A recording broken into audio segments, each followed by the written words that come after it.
Alors bonsoir à toutes et à tous, je suis ravi de vous retrouver pour une 440e rencontre Vlil ce soir avec Michel Marx pour son roman Dernier ciel, sorti aux éditions de l'Antilope le 6 février dernier. Michel Marx qu'on connaît plutôt bien ici, il fait quasiment partie de la famille maintenant, voilà. Alors bonsoir déjà Gilles, Rosier, Anne-Sophie Dreyfus et Michel Marx, bonsoir à tous les trois. Bonsoir. Bonsoir. Bonsoir. Il existe une photographie qui date de 1940 et qui montre une famille réunie, des visages tournés vers l'objectif avec ce sourire particulier qu'on offre aux photos, ce sourire qui dit ⁇ Nous sommes là, nous existons, regardez-nous ⁇ Seulement voilà, la plupart de ces gens-là n'existeront plus dans 4 ans et celui qui garde la photo, des décennies plus tard, ne peut plus la regarder sans entendre derrière le silence du papier glacé quelque chose qui ressemble à une question sans réponse, ou peut-être une réponse sans question. C'est de ce vertige-là qu'est né Dernier ciel, de cette façon qu'a le passé de nous regarder en face, pendant que nous faisons semblant de le regarder. Michel Marx aurait pu écrire un livre de deuil, grave et recueilli comme une oraison funèbre. Il aurait pu aligner les dates, les noms, les numéros de convoi, construire ce que l'histoire attendait de lui. Il en a fait autre chose, quelque chose de plus étrange, de plus vivant, où la mémoire des disparus se mélange aux retrouvailles improbables d'anciens camarades de lycée surgis après 46 ans de silence. Où Limoges, bannière de Bigorre deviennent des territoires presque fantastiques, traversés de nuit, où l'enquête dérape magnifiquement sur elle-même et finit par rapporter, au bout de tous ces voyages, un jardin, une poupée, le souvenir flou d'un ancêtre qui aimait les pommes. Presque rien, et pourtant la quantité exacte de rien qu'il faut pour comprendre que certaines pertes sont incommensurables et que la littérature ne répare pas. Elle témoigne, elle dit j'ai marché là où ils ont marché, j'ai frappé aux mêmes portes, j'ai posé les mêmes questions à des villes qui avaient oublié les réponses. Ce livre ressemble à des rêves où l'on cherche quelqu'un dans une maison familière dont les couloirs ont changé de place. On pousse des portes, on tombe sur des visages inattendus, et quand on se réveille, on n'a pas trouvé ce qu'on cherchait, mais on a les mains pleines, sans savoir de quoi. C'est cette plénitude étrange, cette façon d'être riche de ses propres manques, que nous allons explorer ce soir avec Michel Marx pour Dernier ciel aux éditions de l'Antilope. Bonsoir encore, Michel, Anne-Sophie et Gilles. Alors, le programme est chargé parce qu'évidemment, ce texte est différent de beaucoup d'autres. On va peut-être commencer par votre métier, Michel, par ton métier, Michel, qui est celui de scénariste, qui a forcément des attraits par rapport à la littérature. Il y a des liens évidents. Ce texte-là aurait pu être un scénario, aurait pu être un documentaire, aurait pu être une autofiction, aurait pu être un roman pur. Tu as choisi un entre-deux et j'aimerais savoir pour quelle raison. Alors, je crois que tu as toujours des questions difficiles, non? Alors, celle-là, elle est assez difficile. Mais bon, j'ai essayé d'y répondre. Dans l'ordre. Au début, je ne savais pas que ce serait un roman. Au début, c'est une conversation dans un café avec une amie à qui je raconte, et c'est donc le début du livre, à qui je raconte que je cherche des cousines qui ont été déportées à 2 et 4 ans et qui peut-être, dans mon imaginaire, aurait pu survivre si l'une des deux avait été volée par un nazi à l'arrivée à Auschwitz, ou jetée du train, ou au moment de monter dans le train, jetée à quelqu'un. Enfin, tout d'un coup, j'ai commencé à rêver, hein, tu parlais de rêve tout à l'heure, que peut-être on les avait dit mortes et qu'elles ne l'étaient pas. Et j'ai cherché aujourd'hui avec Internet, avec des historiennes, j'ai fait une enquête. Et évidemment, bon, je ne trouvais pas, enfin, je n'avais pas de réponse. Elles étaient dans le convoi 71, 1500 personnes, 1280 ou 1285, je ne sais plus le chiffre exact, gazés à l'arrivée. Bon, donc vraisemblablement, tous les enfants ont été gazés à l'arrivée et il n'y a aucune chance qu'elles aient survécu, sauf si elles ont été sauvées avant d'arriver. En tous les cas, j'étais obsédé par cette recherche quand des amis, qui n'étaient pas vraiment des amis, mais qui étaient des anciens condisciples du lycée, m'ont retrouvé sur Internet et comme on fait maintenant des groupes WhatsApp, m'ont dit on fait un groupe WhatsApp, est-ce qu'on pourrait discuter, etc. Et c'est des gens que j'avais pas envie de revoir, qui n'avaient rien à voir avec mes activités et qui étaient des commerciaux à la retraite, des banquiers, et j'en ai parlé donc à une amie dans un café et je lui ai dit, c'est curieux, on me dérange alors que je suis en train de faire une recherche importante. Et elle m'a dit, mais c'est étonnant parce que toi, tu cherches en voulant trouver et quand on te trouve, tu ne veux pas apparaître. Il y a une contradiction, tu devrais raconter ça. Donc je me suis dit, bah, je vais faire un documentaire, je vais aller interviewer ses amis, leur parler tout en continuant ma recherche des deux petites filles. Et j'ai cherché des gens pour m'aider à faire ça, c'est-à-dire pour filmer, puis j'en ai pas trouvé.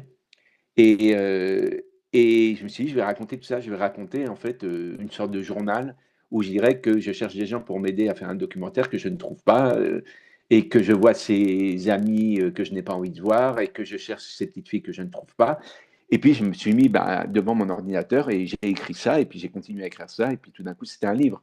Voilà, j'ai retrouvé des photos, beaucoup de photos et puis j'ai rencontré des éditeurs Gilles et Anne-Sophie. Et puis ils m'ont dit, il y a beaucoup trop de photos, mais le texte nous plaît, et donc on va faire quelque chose. Et puis c'est devenu ce livre. Alors mon métier de scénariste, je vais pas faire un monologue de 2 heures, hein, mais comme tu as posé une question qui était assez large finalement, c'est en quoi mon métier de scénariste ou d'enseignant en scénario, parce qu'en fait, ce que je fais surtout, c'est enseigner le scénario. Et je suis consultant, c'est-à-dire que j'interviens sur des projets qui sont en développement et qui bloquent à un moment donné et que j'aide à, aller jusqu'à leur filmage. Voilà. Et, euh, et donc ce métier d'intervenant, en fait, euh, m'a peut-être formé à penser en plan dans la façon de construire. Et c'est vrai que quelqu'un vient de m'écrire en me disant, sur Instagram, en me disant, j'ai lu le livre, ça pourrait être un film. Et j'ai dit, mais ça le sera peut-être. Et la personne m'a répondu, ah, j'attends le film. Et bien sûr, il y a quelque chose du cinéma, mais est-ce qu'aujourd'hui, la littérature n'a pas forcément quelque chose du cinéma, étant donné que les écrivaines et les écrivains aujourd'hui sont nés avec l'image? Est-ce que on peut écrire sans visualiser euh, un écran et un écran où se déroule l'histoire qu'on est en train d'écrire? Je ne sais pas. Je crois que ça doit être assez difficile. On est parasité par les images. Alors j'imagine qu'il y a 2 siècles, quand les gens écrivaient, ils visualisaient aussi, mais pas de la même façon. Je pense qu'aujourd'hui, on fonctionne avec le cinéma. On est né avec le cinéma. En tout cas, moi. Voilà.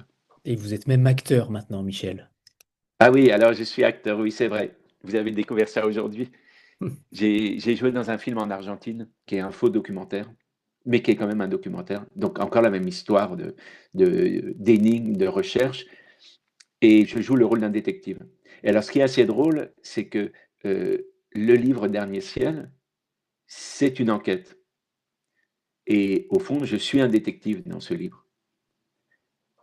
Et dans le film, où donc on m'a fait jouer, on m'a proposé de jouer le rôle du détective. Et on m'a proposé de jouer le rôle du détective parce que dans ce documentaire, il est né à partir d'une recherche que j'ai faite. C'est-à-dire que j'ai aidé un réalisateur à trouver des gens qu'il cherchait, des gens en France. Le réalisateur est argentin. Il ne parle pas français. Et moi, j'ai assez rapidement trouvé donc, les gens qu'il cherchait pour son film, pour son enquête. Et il m'a dit, bah, finalement, donc, tu es un détective, donc on va te donner le rôle d'un détective dans le film. Et là, je vois arriver aujourd'hui sur Instagram donc, des commentaires sur mon livre où on dit Ah, Michel, qui s'appelle Micha dans le livre, est détective. Et je vois des interventions de gens qui disent Ah, donc on a hâte de voir le film où tu es détective. Et je me dis que peut-être qu'au fond, je ne suis pas scénariste, mais détective. Ou que les scénaristes sont des détectives. Très bien, très bien. Alors, on a hâte. Alors, justement, tout à l'heure, Michel parlait d'Anne-Sophie et Gilles. On aimerait savoir tout simplement comment est arrivé le texte, comment vous avez fait la connaissance de Michel, qu'est-ce qui vous a séduit aussi dans le texte, et notamment les photos, puisqu'il était question des photos. Michel, je sens un crève-cœur pour les photos. Il y en a Non. quelques-unes dans le livre. Il y en a à peu près, Ouais. je crois qu'il y en a trois de mémoire. Qu'est-ce qui s'est passé justement avec ces photos? C'était peut-être pour éviter de surcharger aussi le texte et que les mots prennent davantage de place peut-être que l'indice photographique. C'est à nous de répondre là. Et oui, c'est à vous. Alors en fait, le texte est arrivé par Internet, puisqu'on demande aux auteurs de nous envoyer leur texte en format numérique. Et on insiste là-dessus parce que la poste fait pas son boulot et puis comme on lit aussi dans les trains, etc. Donc on lit en format numérique. Et donc les gens qui s'imaginent que ça va être plus rapide s'ils envoient un format papier, on leur dit surtout ne faites pas ça parce que ça va prendre 6 mois de plus. Déjà qu'on est un peu lent à répondre. Et Et Michel avait été très sage, hein, il avait envoyé. absolument, absolument. Alors il y a quand même une petite anecdote, c'est que on a l'année dernière, c'était une alternante qui organise La réception. la réception des manuscrits, c'est-à-dire on a une liste pour être sûr qu'on rate personne, à qui on a répondu, à qui on n'a pas encore répondu, etc. Et puis, en général, elle regarde d'abord les manuscrits avant de nous en parler, et puis après, nous lisons. Et puis, je lui avais dit, vous savez, on reçoit beaucoup d'histoires de famille, donc elle avait un peu mal compris en disant que surtout si c'était une histoire de famille, il fallait surtout pas nous dire que ça valait le coup de lire. Et en ce qui concerne le manuscrit de Michel, malgré tout, je lui ai demandé, mais vous pouvez m'en dire un peu plus et elle m'en a dit un peu plus. Et là, j'ai eu envie d'aller plus loin, quoi, de lire le manuscrit. Et Parce que ça n'était pas qu'une histoire de ben famille. voilà, c'est ça. C'est-à-dire que, en fait, c'est vrai qu'on reçoit énormément, et notamment de choses qui concernent la Shoah, de textes, de gens qui veulent Témoignages. raconter l'histoire de leur père, de leur mère, de leur grand-père, de leur grand-mère, mais de manière extrêmement. Souvent, c'est de manière très linéaire. Mon père est né à tel endroit, machin, et voilà ce qu'il a vécu et tout. Et en fait, finalement, on se rend compte maintenant qu'on a une cinquantaine de livres dans notre catalogue que sur ces thématiques-là, enfin sur les histoires familiales, etc., les livres qui nous intéressent, c'est des livres où il y a aussi autre chose, où soit le point de vue ou le regard, c'est un petit peu un pas de côté. Bon, je l'ai lu d'abord avant de le transmettre à Anne-Sophie. Mais moi, ce qui m'a beaucoup plu dans ce livre, c'était justement la rencontre entre cette quête familiale d'un côté et ces rencontres, parfois même un peu triviales, avec les copains de lycée, les copains d'avant, quoi. Et c'est le contraste entre les deux, entre les discussions à propos de pinard, de foot, etc., de filles que les copains pouvaient avoir autour de la table, et le narrateur qui avait une quête existentielle, en fait, de savoir ce qu'était devenu sa famille pendant la guerre, parce que c'est quelque chose, quelque part, qui empêche le narrateur de vivre correctement, de ne pas savoir. Et c'est ça que j'ai trouvé très fort dans ce manuscrit. Effectivement, il y avait beaucoup de photos. Donc, sur les photos, je vais laisser Anne-Sophie parler. Donc moi, j'ai aussi lu le manuscrit, Michel, n'est-ce pas? Oui, oui, Euh, oui. et donc, Oui. quand j'ai lu le manuscrit, alors moi, il m'a beaucoup plu pour les raisons que Gilles vient de décrire, mais aussi parce que justement, il y avait de l'humour. C'est-à-dire, non seulement l'histoire n'était pas linéaire, ça n'a rien à voir avec un témoignage, mais il y avait ce croisement entre la recherche du narrateur de ses cousines disparues, ou en tout cas dont il a l'espoir qu'elles ne le sont pas, et puis ses copains d'avant qui arrivent et en effet qui ont des histoires triviales, mais dans le traitement, c'est souvent drôle. Et donc moi, c'est ça qui me plaisait. Et quant aux photos, quant aux images, qui étaient nombreuses dans le manuscrit, tout au long du manuscrit, bon, un livre, c'est un livre, on aurait pu faire un livre de photos, mais en l'occurrence, il y avait une vraie redondance entre le texte et l'image. C'est-à-dire quand les copains se parlaient vin et décrivaient tel cépage, il y avait la bouteille, la photo de la bouteille. Quand il y avait un dîner avec deux copains, il y avait la photo des deux copains. Quand on allait quand on allait au café, on avait la photo du café. Enfin, Alors que ça racontait précisément ça. Puis après, dans la recherche personnelle, quand on allait dans la maison de la famille d'avant la guerre ou de pendant la guerre, il y avait la photo de la moto garée devant la maison. Or, tout ça était dans le texte. Et ces photos-là, pour moi, n'apportaient pas quelque chose ni de l'imaginaire, et au contraire, ça empêchait l'imaginaire. C'est-à-dire que ça figeait une image des personnages et une image de cette quête d'identité du narrateur.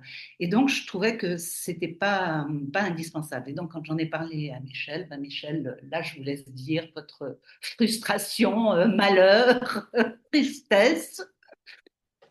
Non, alors, non, frustration, c'est un peu fort, c'est surprise plutôt. C'est-à-dire, euh, j'y tenais parce qu'elles étaient là. Vous savez, moi j'ai l'habitude, en fait, je fais retravailler des gens. Alors, on travaille par exemple 2 fois par semaine sur un texte, et puis j'arrive à les convaincre d'une coupe nécessaire. On part là-dessus, et j'y retourne la semaine d'après, et ils me disent: Ah, tu sais, j'ai remis le passage qu'on avait enlevé. Bon, voilà. Donc, j'ai l'habitude de ça parce que je me trouve à votre place régulièrement devant des gens qui résistent. Donc, j'allais pas. Enfin, j'ai eu la même réaction qu'eux sur le moment en me disant mes photos, mais j'allais pas faire la même chose qu'eux puisque on me l'a imposé tant de fois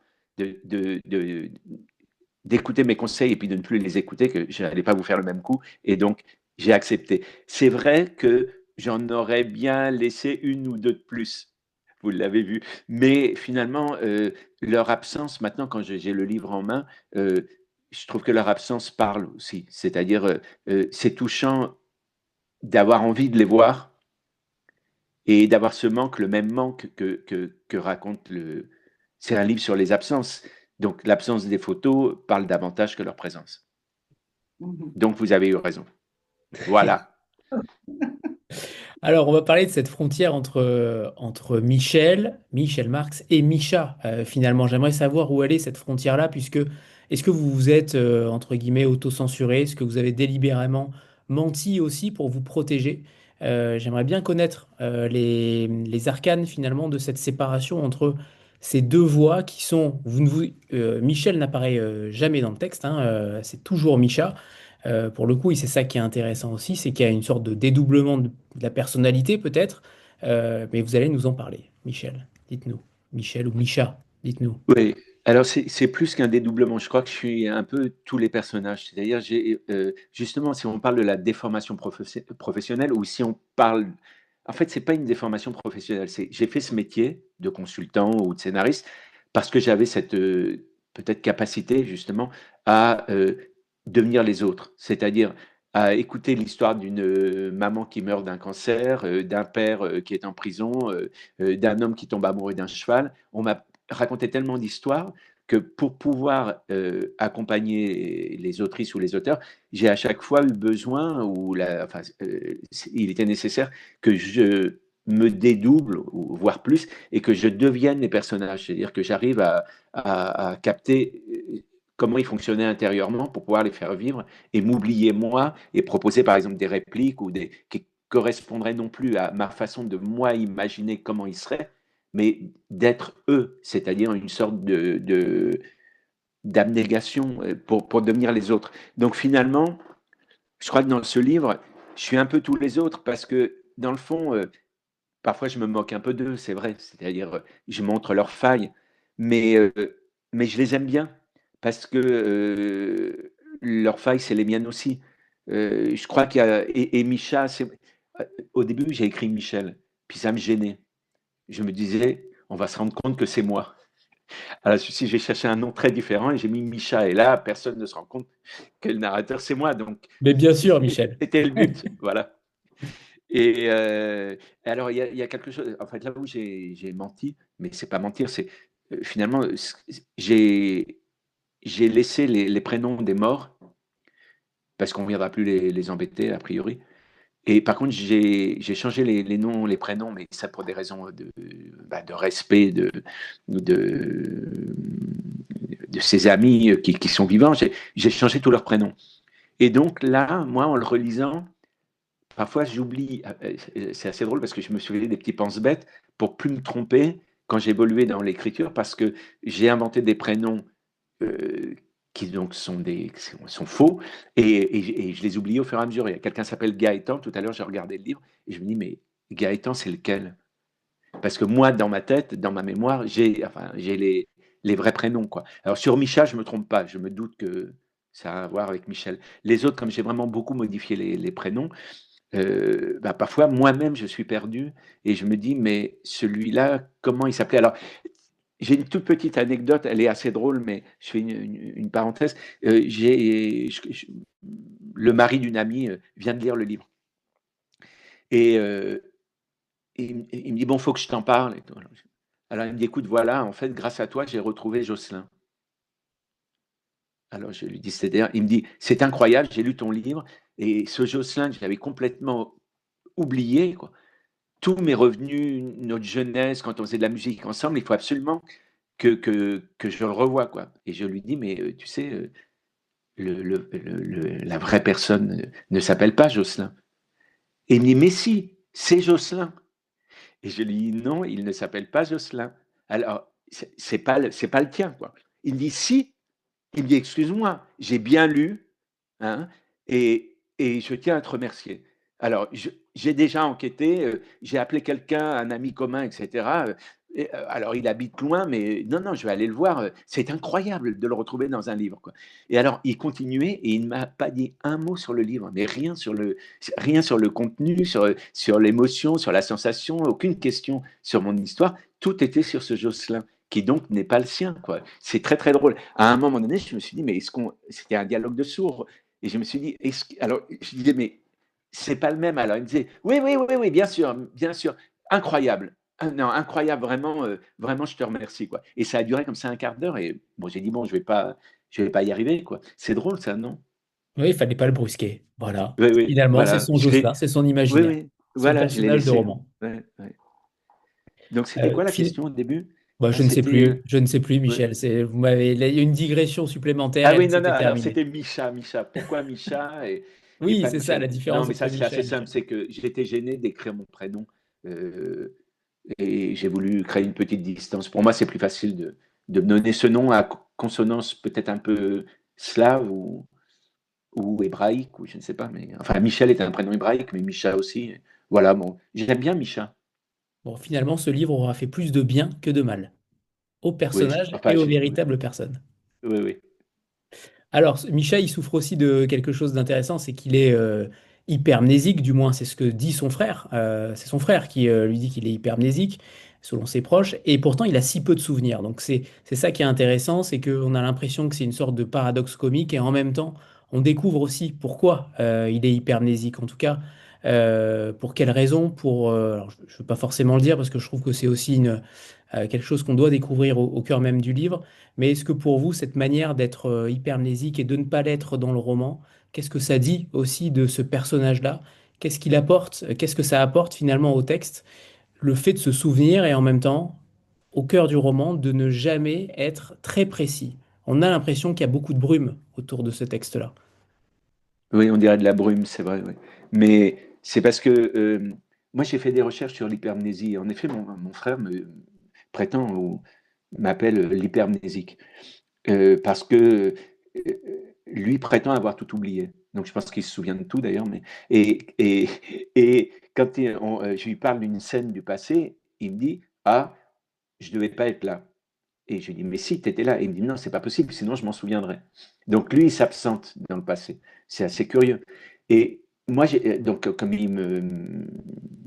me traite, on peut dire ça comme ça, d'hypermnésique régulièrement, j'ai fait des recherches sur l'hypermnésie. Alors en fait, l'hypermnésie, c'est pas forcément se souvenir de tout. C'est avoir la capacité de se souvenir extrêmement précisément d'une scène lointaine, mais ce souvenir est précis parce que enfin, cette précision permet d'oublier ce qu'il y avait autour. C'est ce qu'on appelle un peu les souvenirs écrans en psychanalyse. C'est-à-dire pouvoir décrire la jupe que portait une tante ou une grand-mère quand on avait 3 ans, pour oublier que dans la pièce à côté, on assistait pas forcément à un crime, mais à une scène difficile. Et donc, je crois que cette hypermnésie, c'est comme la focalisation à l'écran, quoi. C'est-à-dire, c'est redessiner avec une attention gigantesque une partie de l'image pour oublier le reste. En fait, au cinéma, ce qu'on fait, enfin en scénario, c'est on dit que le travail du public, c'est pour que le public accroche, c'est de tenter de restaurer l'image manquante, c'est-à-dire le hors-champ. Donc on a un cadre, on a un écran, comme là j'ai un écran et je vois des livres, mais s'il y a une petite fille dans la pièce à côté ou une dame en train de boire un thé un peu à droite, là, moi je ne la vois pas, et peut-être après, je vais essayer d'y penser et de me dire, est-ce que quelque chose menaçait Anthony à côté et que j'ai pas vu, etc. Bon. Donc, ce hors-champ, c'est-à-dire cette image manquante, c'est ce qui nous obsède toute la vie, c'est-à-dire essayer de recomposer la complétude des choses. Et donc, je pense que l'hypermnésie, c'est juste être encore plus attentif que les autres sur une chemise, une barbe, un livre, pour éviter en fait, Tout oublié. de redessiner un ensemble qui vous ferait du mal, oui, voilà, peut-être. Et puis dans vos recherches, dans tes recherches, Michel, tu as aussi contacté certaines survivantes. Il y a Ginette Kolinka, il y a Simone Veil, notamment, dans le texte, dans le cadre de ces recherches-là. Qu'est-ce qu'on ressent finalement quand on s'adresse à elles, quand on envoie une lettre, quand on leur téléphone? Est-ce qu'on est fébrile? Est-ce qu'on est inquiet de leur réponse? Alors, on est inquiet surtout à l'idée qu'on n'aura peut-être pas de réponse. Quand j'ai écrit à Simone Veil, c'était quand même, on appelle ça une bouteille à la mer, hein, je crois. Je me disais, bon, elle était dans le même convoi que les deux petites filles et leurs parents. Peut-être elle a une information à me donner. Bon. Et donc, j'ai écrit à Simone Veil. Ouais. Et elle m'a répondu très rapidement, une très belle lettre. J'avais joint une nouvelle que j'avais écrite sur la disparition. Et, euh, et donc, elle m'a écrit, elle a signé la lettre, c'est une lettre tapée à la machine, alors c'est peut-être son secrétariat, hein, je ne sais pas, mais en tout cas, on sent que ça sort d'elle. Et puis, j'étais ému, j'ai gardé cette lettre. C'était comme. Et puis, c'est une lettre où, comme peut-être je vais le spoiler, mais comme dans le livre, finalement, c'est une réponse et une non-réponse. C'est-à-dire, elle me répond qu'elle n'a pas de réponse. C'est ça. Elle me dit, comment voulez-vous que je vous parle de personne alors que nous n'étions plus rien? Nous n'étions plus des personnes, nous n'avions pas de nom. Et c'est la même chose que m'a dit donc Ginette Kolinka. Ginette Kolinka je lui avais écrit, non, oui, je lui avais écrit et elle m'a, non, téléphoné. Je lui avais, c'est curieux, hein, vous voyez, l'hypermnésie. Téléphoner. Oui, oui. Et donc non, je lui ai écrit et elle m'a téléphoné. Voilà, ça. Et j'ai trouvé un message sur mon répondeur où elle me dit, hélas, hélas, Monsieur Michel, parce que je n'ai pas dit que je m'appelais Micha, je n'avais pas encore écrit le livre alors. Elle me dit, hélas, hélas, Monsieur Michel, j'aimerais vous aider, mais je ne peux pas car nous étions très personnels. Et, et j'ai revu Ginette Kolinka il y a 10 jours, à un salon. Alors c'était troublant parce que je lui dis, on a déjà communiqué, vous m'aviez laissé un message où vous me disiez que vous étiez très personnel en déportation, quoi. Et elle me dit, mais on a échangé quand? Et je lui dis, pendant le Covid. Et elle me dit, ah, mais le Covid, c'est loin. Et c'était troublant parce que elle était là pour présenter son livre où la mémoire de la Shoah était vive. Mais par contre, le Covid était loin. C'est curieux, hein, comme quoi 50 ans ou 10 ans, on croit que c'est les 50 ans qui sont les plus éloignés. En effet, elle m'a prouvé le contraire. Et elle m'a dit, oui, on était très personnel. Elle m'a dit, figurez-vous que j'étais dans le bloc où je dormais. Euh, nous étions 7 et je ne sais pas qui étaient les autres. Je ne pourrais pas vous le dire. Et c'est pas que j'ai oublié, c'est que sur le moment, j'étais avec ces personnes-là et je ne sais pas qui c'était. Donc elle m'a dit, oui, oui, en effet, le mot personnel était bien trouvé. J'ai eu raison de vous dire ça. Nous étions très personnels, quoi, très repliés. C'est terrible. Et j'ai aussi parlé avec Anne-Lise Stern, qui était dans le même convoi. J'ai j'ai- j'ai cherché à recomposer le convoi, c'est curieux. Donc. Alors, j'ai appelé Anne-Lise Stern, elle était dans l'annuaire, et je lui ai posé la même question. Je lui ai dit, voilà, mes cousines étaient dans le convoi 71, est-ce que si je vous donne les noms, vous pourriez m'en dire quelque chose?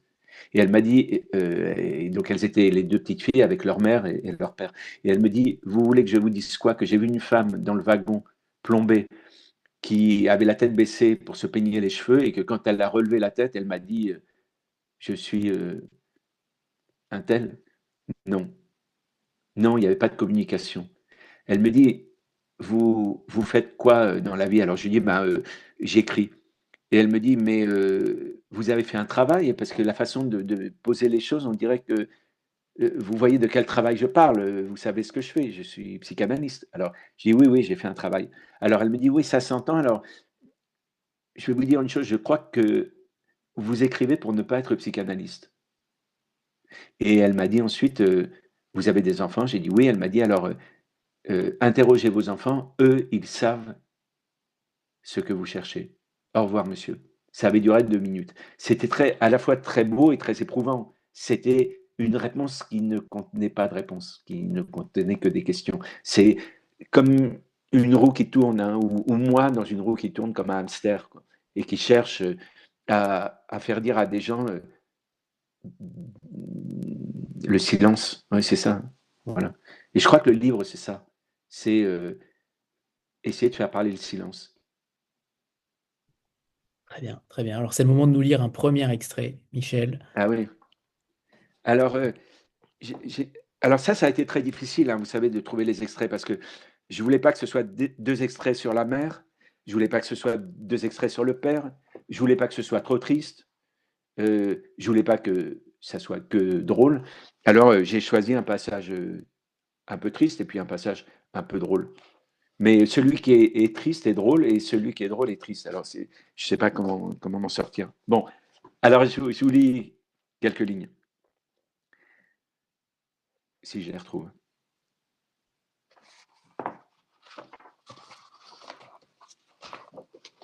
Vous voyez, j'ai le marque-page de l'antilope. Alors, Corporate. oui.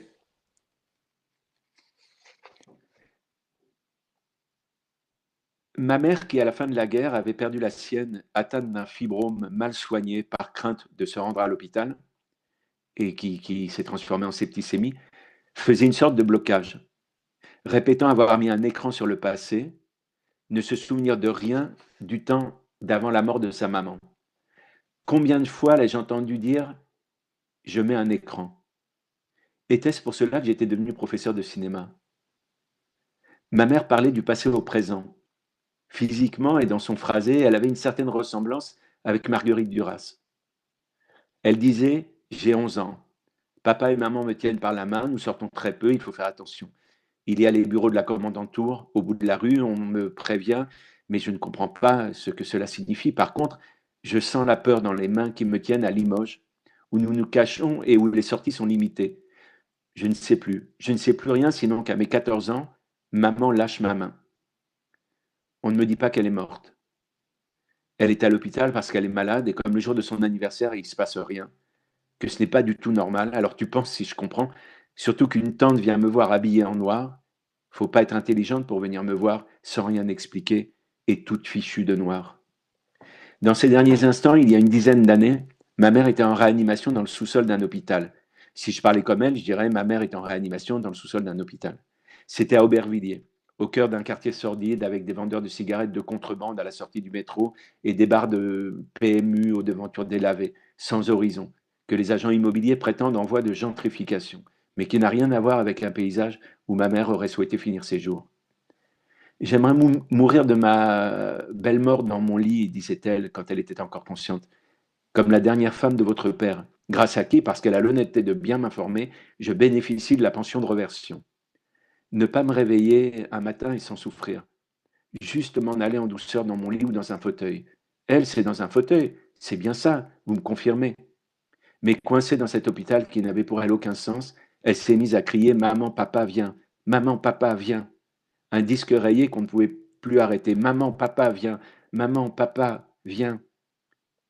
Pour quelqu'un qui avait mis un écran, elle était redevenue la gamine qui cherchait les mains de ses parents. J'ai essayé de la faire réagir autrement que par les paroles. Je lui ai dit, si tu m'entends, frappe un coup avec ta main ou si c'est trop difficile, bouge tes paupières. Comme dans notre enfance où nous pratiquions le spiritisme. Mais ça n'a pas plu à mon petit frère Yann qui était en face de nous et tremblant a crié, arrête ça tout de suite. Un jeune infirmier aux yeux clairs et apaisants qui assistait à mes tentatives est intervenu expliquant qu'il venait justement de suivre une formation où on lui avait enseigné ce type de méthode afin de proposer aux familles d'essayer de communiquer avec leurs proches plongés dans le coma. Mais ça n'a pas aidé. Yann ne voulait pas, ma mère non plus. Ensuite, elle n'a plus rien dit. C'était fini. Tous les espoirs ravalaient en quelques instants. L'écran déchirait, le plongeant une bande de tissu nouée du crâne au menton pour que sa mâchoire ne lâche pas, et ciao toutes nos années communes, les bonnes et les mauvaises. Voilà. C'est pas gay. Hein. Non, mais le livre l'est aussi Ouais. par moment. Voilà, il y a Oui, deux choses. Il y a deux choses qui d'ailleurs qui reviennent dans ce destin. Tout à l'heure, on parlait de destin. Ce sont les ouais, Sophies.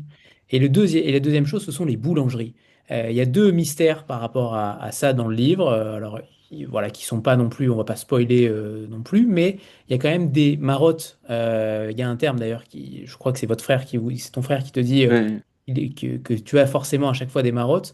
Ces Sophies-là reviennent constamment, que ce soit à la banque, que ce soit à travers un village. Est-ce que tu crois finalement à cette destinée à chaque fois, des choses qui reviennent constamment? Est-ce que entre guillemets, ta vie, et peut-être la vie de d'autres finalement, est-ce que ce sont des choses cycliques? Est-ce que tout revient constamment? La réponse est oui. T'as vu, je peux faire des réponses courtes. Alors c'est pour après ça. Oui. La réponse est oui, oui. Je crois que on tourne. Enfin, tout à l'heure, je parlais de hamster dans sa roue, mais je pense qu'on tourne en boucle, oui. Même après des années de psychanalyse. La différence, c'est qu'après des années de psychanalyse, on voit la boucle. On peut la nommer. Mais je crois qu'on se soigne, enfin, dans les thérapies, pour essayer justement d'éviter ce qu'on nomme la répétition. Est-ce qu'on arrête la répétition? Est-ce qu'elle prend d'autres formes? Bon, c'est une vaste question. Moi, je crois que on voit les, on, s- on comprend qu'on est emprisonné et simplement on voit les barreaux de la prison. Je crois que c'est ça. On les voit et on dit bon bah tiens, c'est curieux. Et on s'aperçoit après, bah, les Sophie, c'est ça dans le livre, c'est que elles parsèment l'histoire et et je m'en rends compte parfois, voilà, à contretemps et où on me le signale et on me dit mais comment et celle-là comment elle s'appelait? Et je dis ah je sais, Sophie. Et puis, quand, je remonte dans l'histoire de la famille, mais ça c'est pareil, je veux pas trop spoiler le livre, mais quand je remonte dans l'histoire de la famille, la 1re Sophie, bon, est-ce qu'il y en a eu d'autres avant? Mais la première Sophie, c'est donc, la grand-mère de ma mère qui, qui s'appelait Sarah, qui en fait s'appelait même Sourele, c'est Sarah en yiddish, elle s'appelait Sourele Peusele, c'est Sarah Pessar. Évidemment, pendant la guerre, Sarah Pessar, c'est pas terrible. Donc, elle s'est fait appeler Sophie, en se disant qu'avec le prénom Sophie, elle passerait à travers euh, la mort, quoi. Et en effet, elle a survécu. C'est-à-dire la mère de ma mère n'a pas survécu, puisqu'elle est morte en effet d'une septicémie, puisqu'elle ne pouvait pas se soigner par peur d'aller à l'hôpital. Et par contre, la grand-mère de ma mère, elle, qui se faisait appeler Sophie, a survécu jusqu'en 1957, à la naissance de mon frère aîné. Elle voulait voir ma mère avoir un enfant, et quand mon frère est né, elle est morte. Peut-être pas le jour de sa naissance, mais quelques jours après. Et donc, ça, c'était peut-être la première Sophie. Elle a échappé aux flammes, elle a échappé au four crématoire, elle a échappé à la déportation, elle a échappé à la mort par le feu grâce à ce prénom. Et moi, quand donc, j'avais, je sais pas, 18 ans, 19 ans, 20 ans, je ne sais plus exactement, puisque je suis hypermnésique. Et donc, je suis tombé amoureux d'une Sophie et elle est morte brûlée dans un incendie. Donc, en écrivant le livre et puis en, en repensant à tout ça, en voyant les associations, je me suis dit que euh, une Sophie avait échappé au feu et 2 générations plus tard, je rencontre une Sophie qui, elle, ne va pas y échapper, ce qui est complètement un hasard. Elle est dans un hôtel, l'hôtel brûle et elle brûle avec, quoi. Et elle s'appelait Sophie. Donc, oui, j'avais une autre amie qui s'appelait Sophie quand j'étais très jeune. Elle a vu que le livre sortait et elle m'a trouvé, elle m'a écrit, elle m'a dit, c'est curieux, tu parles d'une Sophie qui est morte dans un incendie, j'en ai connu une aussi qui est morte dans un incendie. Et là, c'est pas comme l'histoire de Jocelyn, c'était la même. Elle m'a demandé le nom de famille, je lui ai donné, elle m'a dit, et j'étais au lycée avec elle. Très bien. Donc, on va alterner évidemment, comme le livre, on va mettre du gai et du moins gai. Donc, ça va être maintenant le moment Oui, de l'interview hypermnésique. Donc, ce sont des questions qui sont en lien avec le livre, des petits détails dans le livre à chaque fois. Donc, on va voir si vous êtes vraiment hypermnésique, Michel. Et l'idée, c'est de répondre, pas forcément de manière courte, mais en tout cas de manière spontanée. Voilà. Et après, vous avez évidemment la possibilité de parler de cette question-là ou de votre réponse. La première question, Michel, où sont tes clés? alors, les clés de l'histoire ou les clés Non, de tes la clés. porte de ma maison? La Alors, porte de ta maison.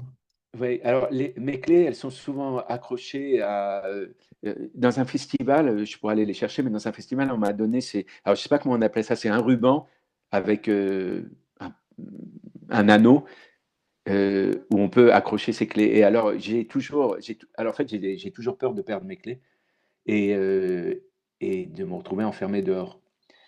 Et donc, je les accroche à ce ruban. Et un jour, j'ai proposé à mon fils, comme j'ai plusieurs rubans parce que je suis allé dans beaucoup de festivals, j'ai dit à mon fils, tu sais, c'est pratique ces rubans parce qu'on accroche ça à sa ceinture et les clés sont dans la poche et on ne peut plus les perdre puisqu'elles sont accrochées, quoi. Et il m'a dit, papa, je ne suis pas vieux. Voilà, donc mes clés sont accrochées. Parfois, je les garde accrochées à ce ruban à l'intérieur de l'appartement.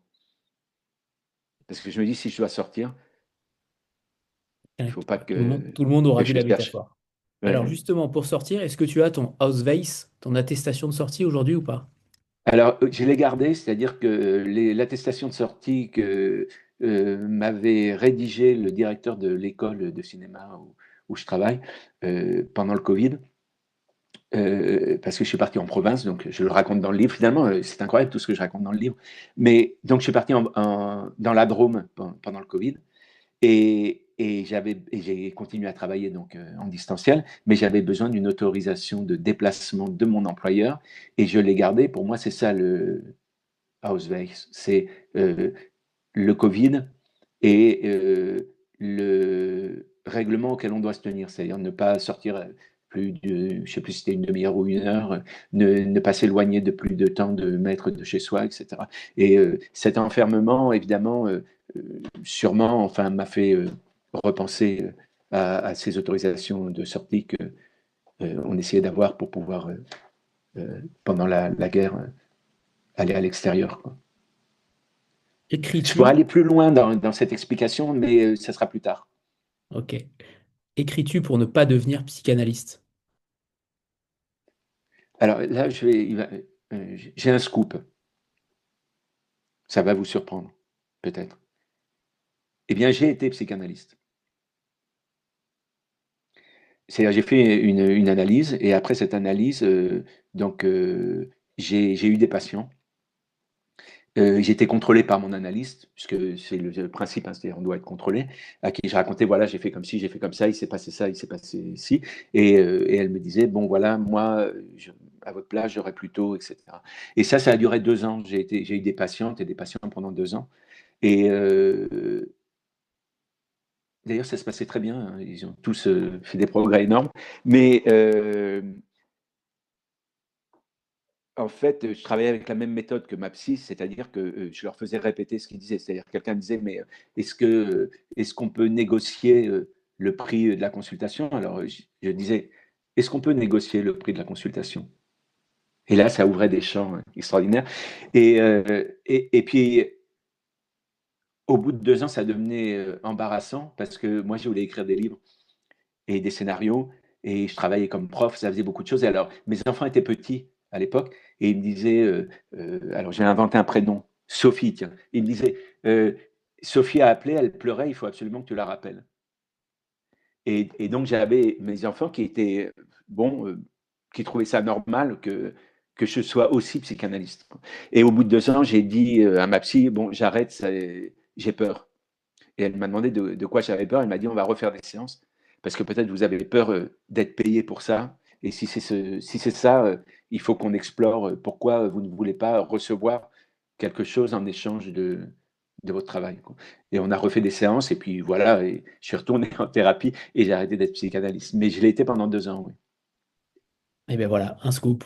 Alors Ouais. celle-là, je l'attente. On ne sait jamais, tu serais peut-être le premier auteur à y répondre, mais est-ce que tu peux imiter ton ancien professeur de maths, Monsieur Chekroun? Non, Moi, j'aurais tenté. non. J'aurais tenté. Je rappelle que c'est dans le livre, hein. Je Oui, n'invente oui. rien. Non, je l'imitais à l'époque, mais comme j'en ai imité beaucoup d'autres après, cette imitation s'est effacée, quoi. Elle est recouverte par les autres.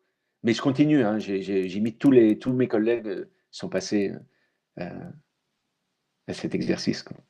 Très bien. À qui as-tu dit, cher monsieur, pourrait conduire quelqu'un? À qui j'ai dit cher monsieur pour conduire quelqu'un. Alors, c'est Léon le banquier C'est ça. qui me dit, pour se débarrasser de quelqu'un quand je travaillais dans la banque, en fait, je lui disais cher monsieur. Ça narcissisait en fait la personne et c'était un moyen de lui dire voilà, monsieur, on doit fermer votre compte. Et au lieu de lui dire monsieur, on lui disait cher monsieur et il était prisonnier de ce miroir oui, narcissisant, quoi. Et il me disait que ce soit des gens pauvres ou des gens riches, ils se font tous piéger dès qu'on leur dit cher monsieur ou chère madame, ils se sentent exister, quoi. Et donc, euh, ça, ça, ça évite le conflit, quoi. De quoi parle le roman Être sans destin d'Imre Kertész, vu que Léon a jamais su réellement de quoi il s'agissait? Alors, ça parle de la Shoah. Très bien. C'est Oui, net. et ça parle de la Shoah et évidemment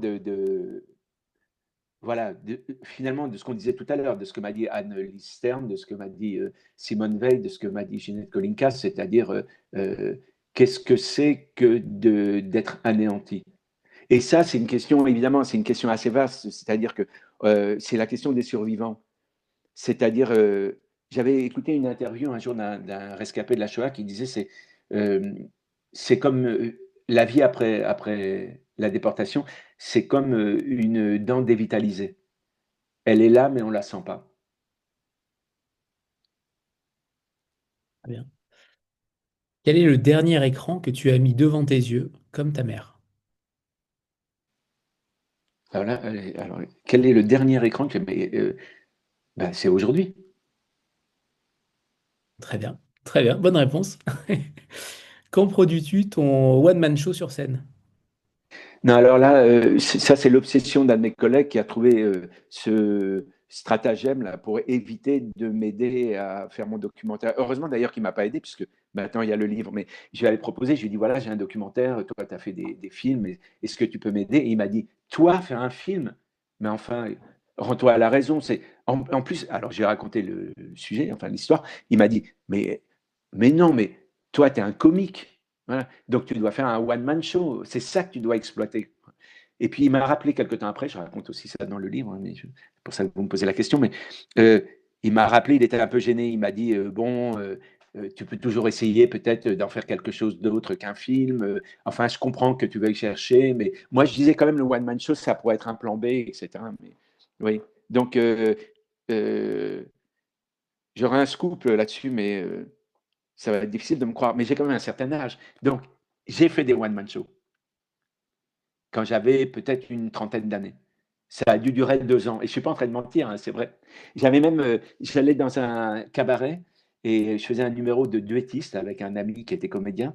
Et ça s'appelait la savate. C'est-à-dire que les gens passaient des auditions, enfin passaient devant le public, et quand le public en avait marre, et que c'était pas drôle, il avait des sabbats qu'on avait distribués au début du spectacle, et il nous envoyait des sabbats à la figure pour nous dire d'arrêter, quoi. J'ai fait ça, oui, parce qu'en fait, je voulais être acteur quand j'étais jeune. Mais j'ai mis du temps, hein, mais ça y est, maintenant, depuis aujourd'hui, je le suis. Dans certaines familles séfarades, ça arrive même dans la vraie vie. Est-ce qu'on Je peut... peux te poser une question. Oui, vas-y, Gilles, bien sûr. Alors, Michel, je voudrais savoir si vous écrivez pour ne pas vous prostituer. Alors là, j'ai Parce que aussi un peut-être que vous scoop. avez trouvé compte que vous avez un scoop aussi. Non, j'ai failli, oui. Mais non, mais c'est vrai, j'ai failli. Et là, j'étais vraiment, là, j'avais 18 ans. Euh, mais je ne veux pas spoiler le prochain livre. Mais j'avais 18 ans et j'étais parti de chez ma mère et j'avais pas d'argent. Et j'avais un ami qui m'avait conseillé, qui faisait ça et qui m'avait conseillé de faire ça auprès d'hommes, hein, voilà. Et j'ai hésité, j'avoue, parce que bon, c'était une source de revenus, mais je n'ai qu'hésité, je ne l'ai pas fait, quoi. Heureusement, je crois. Très bien. Et comme quoi, hein, la question était bonne. Oui, Euh, Est-ce que c'est compliqué d'avoir un frère qui sait tout sur tout? oui, c'est très compliqué parce que on va par exemple au cimetière et on met du On temps rappelle à. qu'il est cruciverbiste.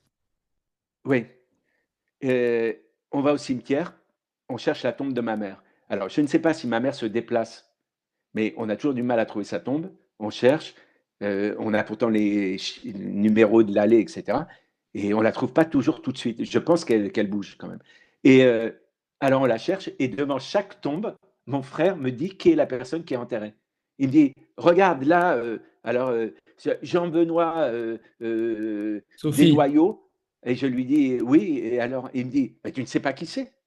Et il m'explique qui est la personne, etc. Oui, c'est fatigant, oui. Et drôle à la fois. faut-il être courageux pour s'assumer artiste? Non, non, j'ai pas fini. Pardon, Ça m'a commence. servi parfois, ça m'a servi pendant les cours de scénario. On m'a parfois posé des cols et je ne voulais pas dire que je ne savais pas. Et donc, je disais, bon, vous allez avoir votre réponse, mais avant, j'ai une anecdote. Et j'ai envoyé un SMS à mon frère en lui disant qui a fait le décor de tel film en telle année. Et il me répondait immédiatement. Et donc, j'avais la réponse. Ça m'a beaucoup servi. En fait, il sait tout. C'est terrifiant. Il lisait Le Monde déjà tout petit, hein. Il a commencé à apprendre à lire avec le journal Le Monde. Donc, c'était très curieux, oui. Un surdoué. Vous avez fini là, Michel. Oui. Alors, Alors, là, est-ce qu'il faut être courageux pour s'assumer artiste?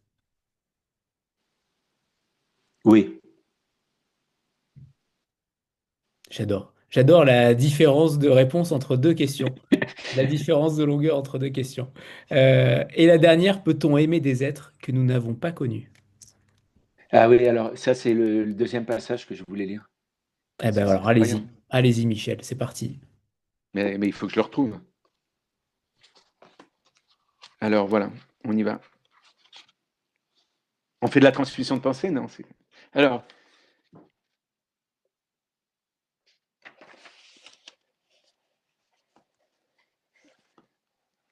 c'est un tout petit passage que je vais lire, hein, parce que j'en lirai un autre plus tard. J'ai raconté à Sylvie, dont je ne percevais pas le regard que je devinais agité, tout en elle était agité, que j'avais écrit à Simone Veil en lui envoyant une de mes nouvelles, publiée dans une revue, parce que Paulette, Yvan, Micheline et Jacqueline avaient été déportées dans le même convoi qu'elle, ce convoi 71, parti de Drancy pour Auschwitz, avec les enfants d'Isieux et Ginette Kolinka, Anne Stern, Marceline Loridan Evans.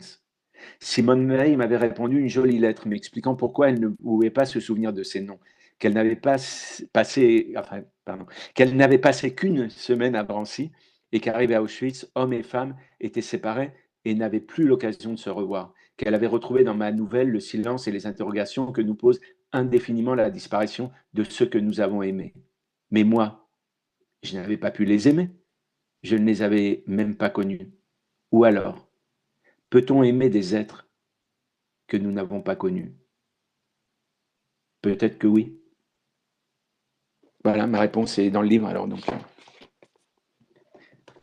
Très bien, merci Michel. Le livre, il a aussi une atmosphère très modianesque. Il y a beaucoup d'errance, il y a beaucoup de villes désertes, il y a beaucoup d'identités un peu floues.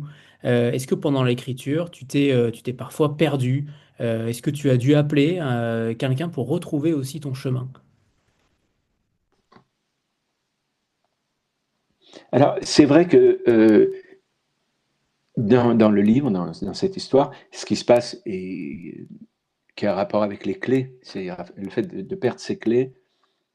Ce que me dit donc mon ami au café où je lui parle de ses amis qui veulent me retrouver et que j'hésite à voir. Elle me dit, il faut que tu continues à chercher, même si tu as recherché sans issue des deux petites filles, parce que parfois quand on perd ses clés, il faut continuer à les chercher, même si on n'a aucune chance de les retrouver, parce qu'on va peut-être trouver autre chose. Et en effet, ce qui se passe dans le livre, c'est que, et dans la vie, c'est que un de ses anciens amis du lycée habite à Limoges, à côté de Limoges, et je suis invité par sa femme à un anniversaire surprise. Sa femme, par hasard, s'appelle Sophie. Et donc, j'arrive dans ce village à côté de Limoges, et le lendemain, il doit accompagner leur fils à Limoges. Et je vais avec lui, et là, je lui dis, c'est curieux parce que ma mère était cachée avec ses parents à Limoges pendant la guerre, et je me souviens du nom de la rue où on pourra aller voir. Et là, on va voir. Et donc, lui, il a beaucoup travaillé à construire des maisons. Et il connaît très très bien la construction. Et donc, il m'a aidé à retrouver la maison, à chercher la maison et à comparer avec les photos quelle pouvait être la vraie maison, la fausse maison, puisque en effet, on a cherché et qu'il y a des fausses pistes, il y a des hésitations, il y a des erreurs. Et on peut dire que c'est un compagnon de route, c'est-à-dire que j'ai pas été seul dans cette recherche. J'ai eu un expert en toit et en mur et en façade qui m'a soutenu et qui m'a aidé et qui a été extrêmement efficace. Parce que peut-être que tout seul à Limoges, j'aurais erré dans les rues avec cette angoisse, quoi, qui finalement, grâce à l'accompagnement, n'était plus une angoisse, mais une quête, oui, c'est ça. Donc, oui, j'ai été aidé par quelqu'un. Est-ce qu'on peut parler maintenant de ses camarades de lycée, de Léon, de Jocelyn? Je sais que Léon, il a fait souvent l'unanimité dans les lecteurs. On Ah a oui, tous un Léon autour de nous. On a l'impression qu'on a tous un Léon. Alors là, il est en effet parfois un peu plus exubérant, mais ça s'en approche régulièrement.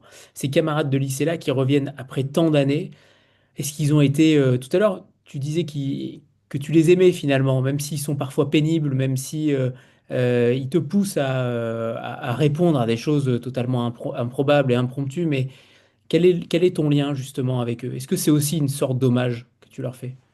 oui, je crois. Le lien, c'est que c'est notre enfance, c'est ça.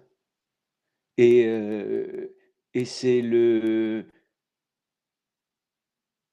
souvenir qu'ils ont de moi, ouais.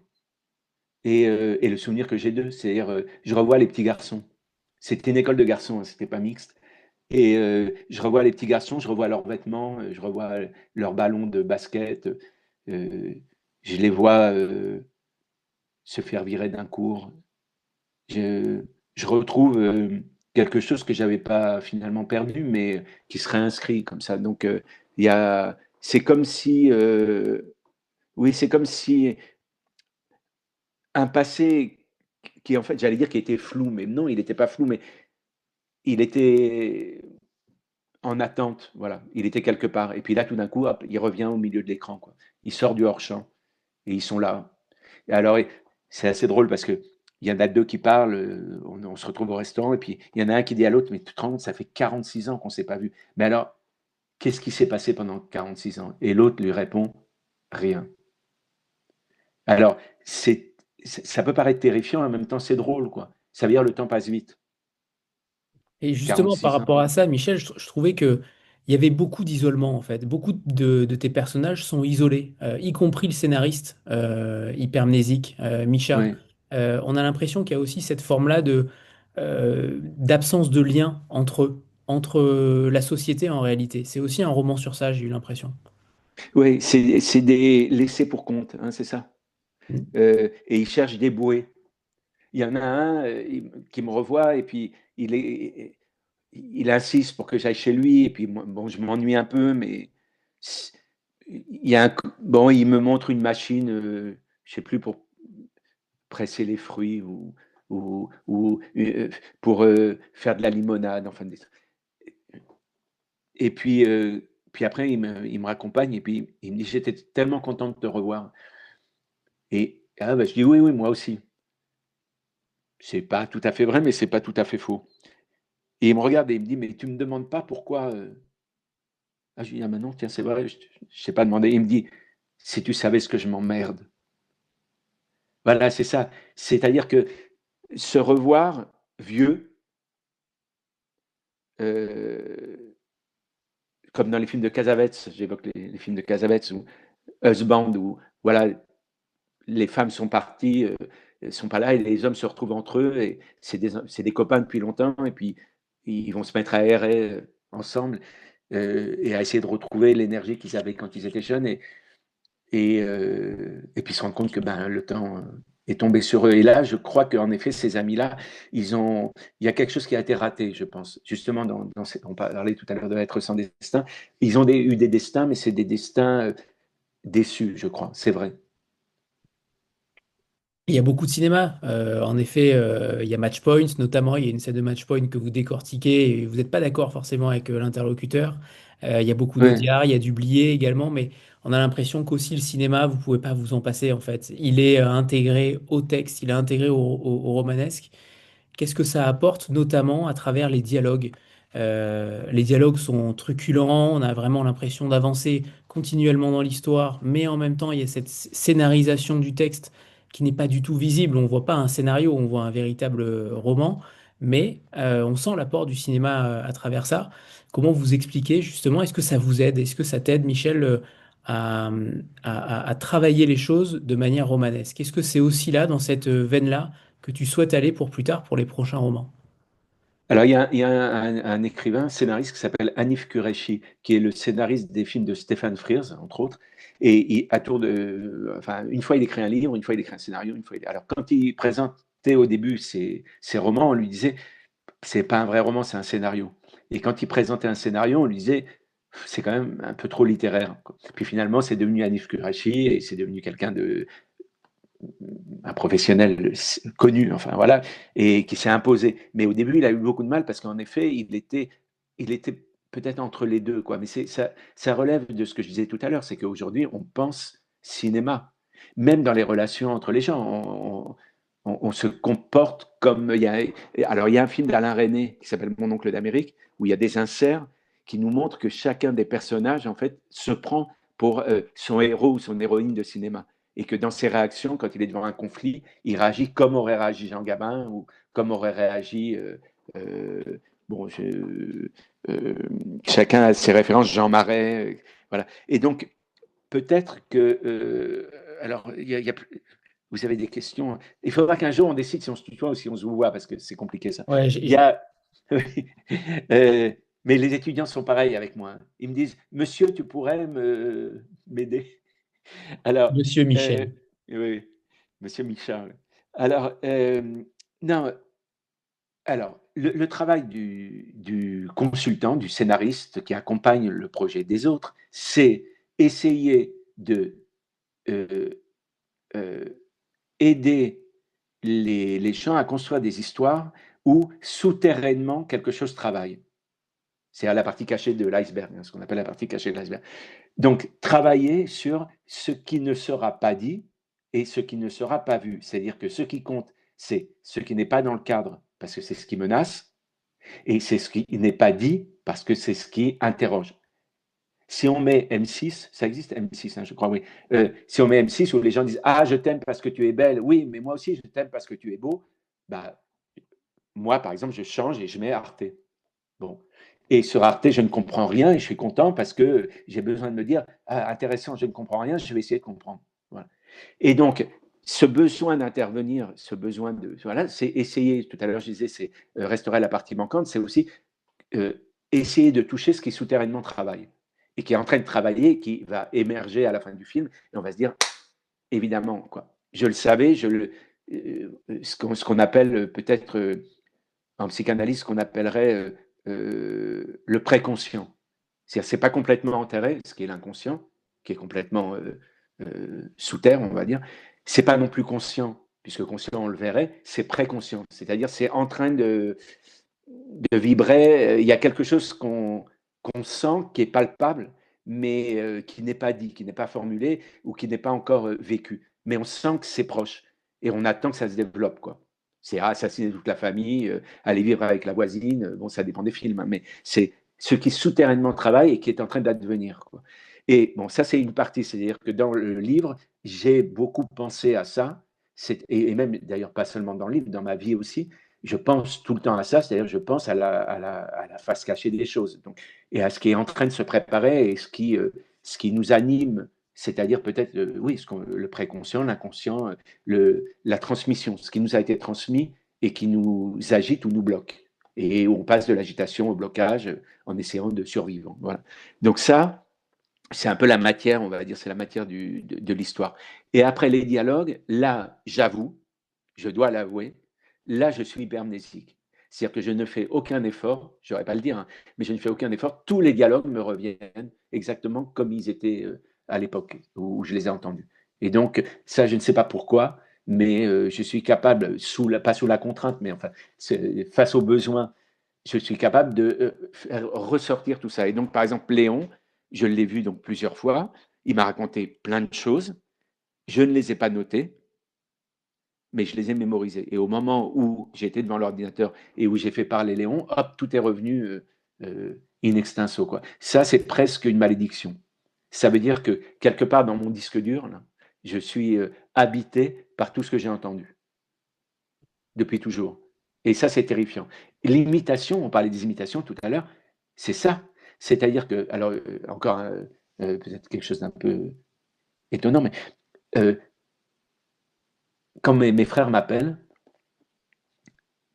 souvent je suis pris d'un besoin d'imiter nos parents. Et donc, mon frère me téléphone et c'est ma mère qui lui parle. Et j'imite la voix de ma mère, je ressors les phrases que disait ma mère, et ça lui fait peur, évidemment. C'est-à-dire, sur le moment, bon, il rit 2 minutes, et après, il me dit, bon, faut que tu arrêtes, quoi. Parce que l'imitation est très juste. Pourquoi? Parce que le ton, la voix et les mots, les mêmes mots, les mots que j'ai enregistrés. Voilà. Moi, je crois que j'ai fait ce travail-là. C'est pas ce travail qui m'a formé à travailler les dialogues. C'est parce que j'avais les dialogues en moi. Et je crois qu'on travaille en tout cas sur la mémoire. Et c'est ce que je dis toujours aux étudiantes et aux étudiants quand je travaille avec eux. Je leur dis, n'ayez pas peur d'aller chercher dans vos souvenirs. Et une fois, j'ai dit ça à une jeune fille et elle m'a dit, mais monsieur, j'ai 20 ans. C'était beau, non? Je crois qu'ils ont toujours mon âge, ou que j'ai le leur, quoi. Mais peut-être que j'ai accumulé plus d'histoires que des étudiants de 20 ans, c'est vrai. Ah non, parce qu'un jour, des étudiants voulaient écrire sur une mort, la mort de quelqu'un, comme par hasard. Bon, et parce que l'amour, la mort, bon, ça revient. Et alors, ils me disent, oui, alors il est mort, alors ils prennent une planche et puis ils le descendent sur la planche. Alors, moi, je dis, mais on ne met pas les gens sur une planche. Alors, ils me disent, ah bon? Bah, je dis, mais vous avez jamais vu un mort? Et ils me répondent, non. Et c'est là où je me réveille et je me dis, ils ont 20 ans, quoi. Bon, certains ont vu des morts, hein. Une fois, j'ai donné un cours comme ça, j'ai parlé de la mort et une jeune fille s'est levée et est partie en pleurant et en courant. Elle est sortie de la classe et je dis, qu'est-ce qui se passe? Et ils m'ont dit, elle a perdu sa grand-mère il y a 3 jours. Alors j'ai dû lui écrire après en disant, je ne le savais pas, mais c'est très difficile de ne pas parler de la mort pendant un cours d'écriture. Bon, voilà. Très bien. Justement, ton roman, il est traversé aussi par une grande attention à l'oralité, au soliloque, aux petites phrases du quotidien. Pourquoi donner autant de place justement à ces bavardages? Alors ce soir, on a une réponse, évidemment, mais Oui, et pourquoi? parce qu'on passe sa vie à bavarder. Alors je crois, est-ce que c'est Lacan qui dit ça? Plus on parle, plus on ment. Et comme on a besoin de mentir, parce que c'est très difficile de ne pas mentir, puisqu'on se protège, hein, on s'adapte à la société où on vit pour s'y intégrer. Donc, on passe son temps à mentir. J'ai un souvenir, moi, quand mon fils a commencé à parler, on monte dans un bus et il y avait, je pense que c'était un homme qui n'avait pas de jambes. Et, et mon fils me dit, regarde papa, il n'a pas de jambes. Et moi, je dis, chut. Et il me dit, bah, pourquoi je dois me taire, quoi, en gros. Enfin, et je lui dis, mais bah, parce qu'il n'a pas de jambes. Et après, je me suis mis à la place de mon fils, je me suis dit, mais je lui demande de ne pas le dire parce que c'est vrai. C'est quand même terrible, quoi. Et ça m'a amené à penser que, par exemple, j'étais en cours de mathématiques, je sais pas, au collège ou même à l'école primaire, et j'avais envie de réciter une poésie pour être sûr de m'en souvenir. Et je me mettais à parler et à dire la poésie presque à haute voix, quoi. Et j'étais puni. Et j'étais puni parce que c'était pas un cours de poésie, c'était un cours de maths. J'ai compris, à force d'être puni, qu'il fallait s'adapter. Et c'est ce qu'on apprend. Voilà. Et donc, on ment. Après, c'est normal, hein, si tu imitais le prof de maths, c'est normal. Oui, oui, non, mais on ment. C'est-à-dire, on aime quelqu'un, on ne lui dit pas. On, on ment, quoi. Oui, on se protège, c'est ça. Donc, et alors, ce qui sort, c'est des petits bouts de phrases qui n'ont rien à voir avec la vérité, qui sont à côté. Souvent, les débutants, ils écrivent des dialogues où il y a du contenu. Et moi, je leur dis, mais non, enlevez tout ça, enlevez tout ça. Que les gens ne se disent rien. On passe 30 ans, c'est un extrait du livre, on passe 30 ans auprès des gens et on ne sait rien. Moi, je ne connais pas, mes parents ne m'ont jamais parlé du caractère de leurs propres parents, par exemple. Mais les grands-parents de mon père, que bon, je n'ai pas connus, euh, je sais comment ils ont été assassinés, mais je ne sais pas s'ils lisaient, s'ils dessinaient, s'ils étaient drôles, s'ils étaient tristes, quel était s'ils criaient, s'ils s'aimaient, je ne sais rien. Donc je crois que oui, on ne dit rien. Et alors aujourd'hui, on dit un peu plus. Mais à l'époque où je grandissais, là, parce que là j'ai arrêté de grandir, mais à l'époque où je grandissais, je me souviens qu'on ne disait rien, hein. On allait tous les dimanches chez des gens, c'était en alternance chez cousin machin, tante machin, etc. Et les gens ne se disaient rien. Je me souviens que ma mère disait à mon père, bon, va acheter des fleurs. On va chez. Voilà. Alors mon père revenait avec des fleurs, ma mère lui disait, tu aurais pu prendre des fleurs un peu mieux. Ça, c'était une des sources de leur dispute. Mais alors il disait, je vais pas. Faut que j'y retourne, etc. Alors elle disait, non, non, non, c'est bon, j'ai compris, ok, on y va avec ça, etc. Bon, alors ça commençait mal. Et puis on arrivait chez les gens, ils donnaient les fleurs. Alors les gens disaient, ah, elles sont jolies. Ils mettaient les fleurs dans un vase, puis ils se disaient rien. Ça, c'est terrible, quoi. Et alors, surtout pour moi, parce que moi, j'avais besoin d'enregistrer des dialogues. Il n'y en avait pas. Alors, une anecdote, Anthony. Quand j'étais enfant, mes parents avaient des amis en Espagne. On allait tous les ans, entre autres en Espagne, à Cadaqués, la ville de Salvador Dali. Et alors, on allait sur la plage, et puis il y avait des amis à eux qui étaient là, qui étaient des Espagnols. Et puis, je ne sais pas, 30 ans plus tard, mes enfants sont petits, et je leur dis, ah oui, on est allé à Cadaqués quand j'étais enfant. Et ils me disent, ah, on pourrait aller voir. Alors je dis, ok, on y va. Et là, dans la rue, on est à Cadaqués, me reviennent, puisque tout est là, me reviennent précisément les noms de ces gens-là. Et je marche dans la rue et j'entends Rosendo et Isabelle Frunstobar. J'entends, venant du ciel, Isabelle et Rosendo Frunstobar. Alors immédiatement, je vais à la poste espagnole, je cherche dans l'annuaire et je trouve leur adresse. Donc j'y vais, la maison est fermée, mais il y a une dame à côté. Je ne sais pas si tu as connu ça, les dames habillées tout en noir qui sont assises devant leur maison dans les villages espagnols. Et il y a une dame qui me dit donc en espagnol, qu'est-ce que vous cherchez? Je dis, je cherche Rosendo et Isabelle Frunstobar. Alors elle me dit, ah, monsieur Rosendo arrivera par le quart de 18 heures. Je dis, bon, alors je reviens tout à l'heure. Quand j'y retourne, il est devant sa porte. Et il me confond avec mon frère. Tout de suite, il dit le prénom de mon frère, que je ne vais pas donner, puisque dans le livre, c'est un autre prénom. Donc, il me dit le prénom de mon frère, et je lui dis, non, non, moi, c'est Michel. Et il me dit, ah oui, qu'est-ce que tu lui ressembles? Mais qu'est-ce que tu fais là? Et là, je lui dis, bah, j'ai emmené mes enfants, ils sont là, voilà, et je voulais vous revoir. Et je lui dis, Isabelle est là, et il me dit, Isabelle est morte. Alors, je dis, ah bon, voilà, et on rentre dans la maison, on s'assoit, et puis on parle en espagnol, et au bout d'un moment, je lui dis, mes enfants ne parlent pas espagnol, est-ce qu'on pourrait se parler en français? Et il me dit, mais je ne parle pas français. Alors je dis, ah, c'est Isabelle qui parlait français. Il me dit, non. Alors je lui dis, mais mes parents ne parlaient pas espagnol. Et il me dit, ben non.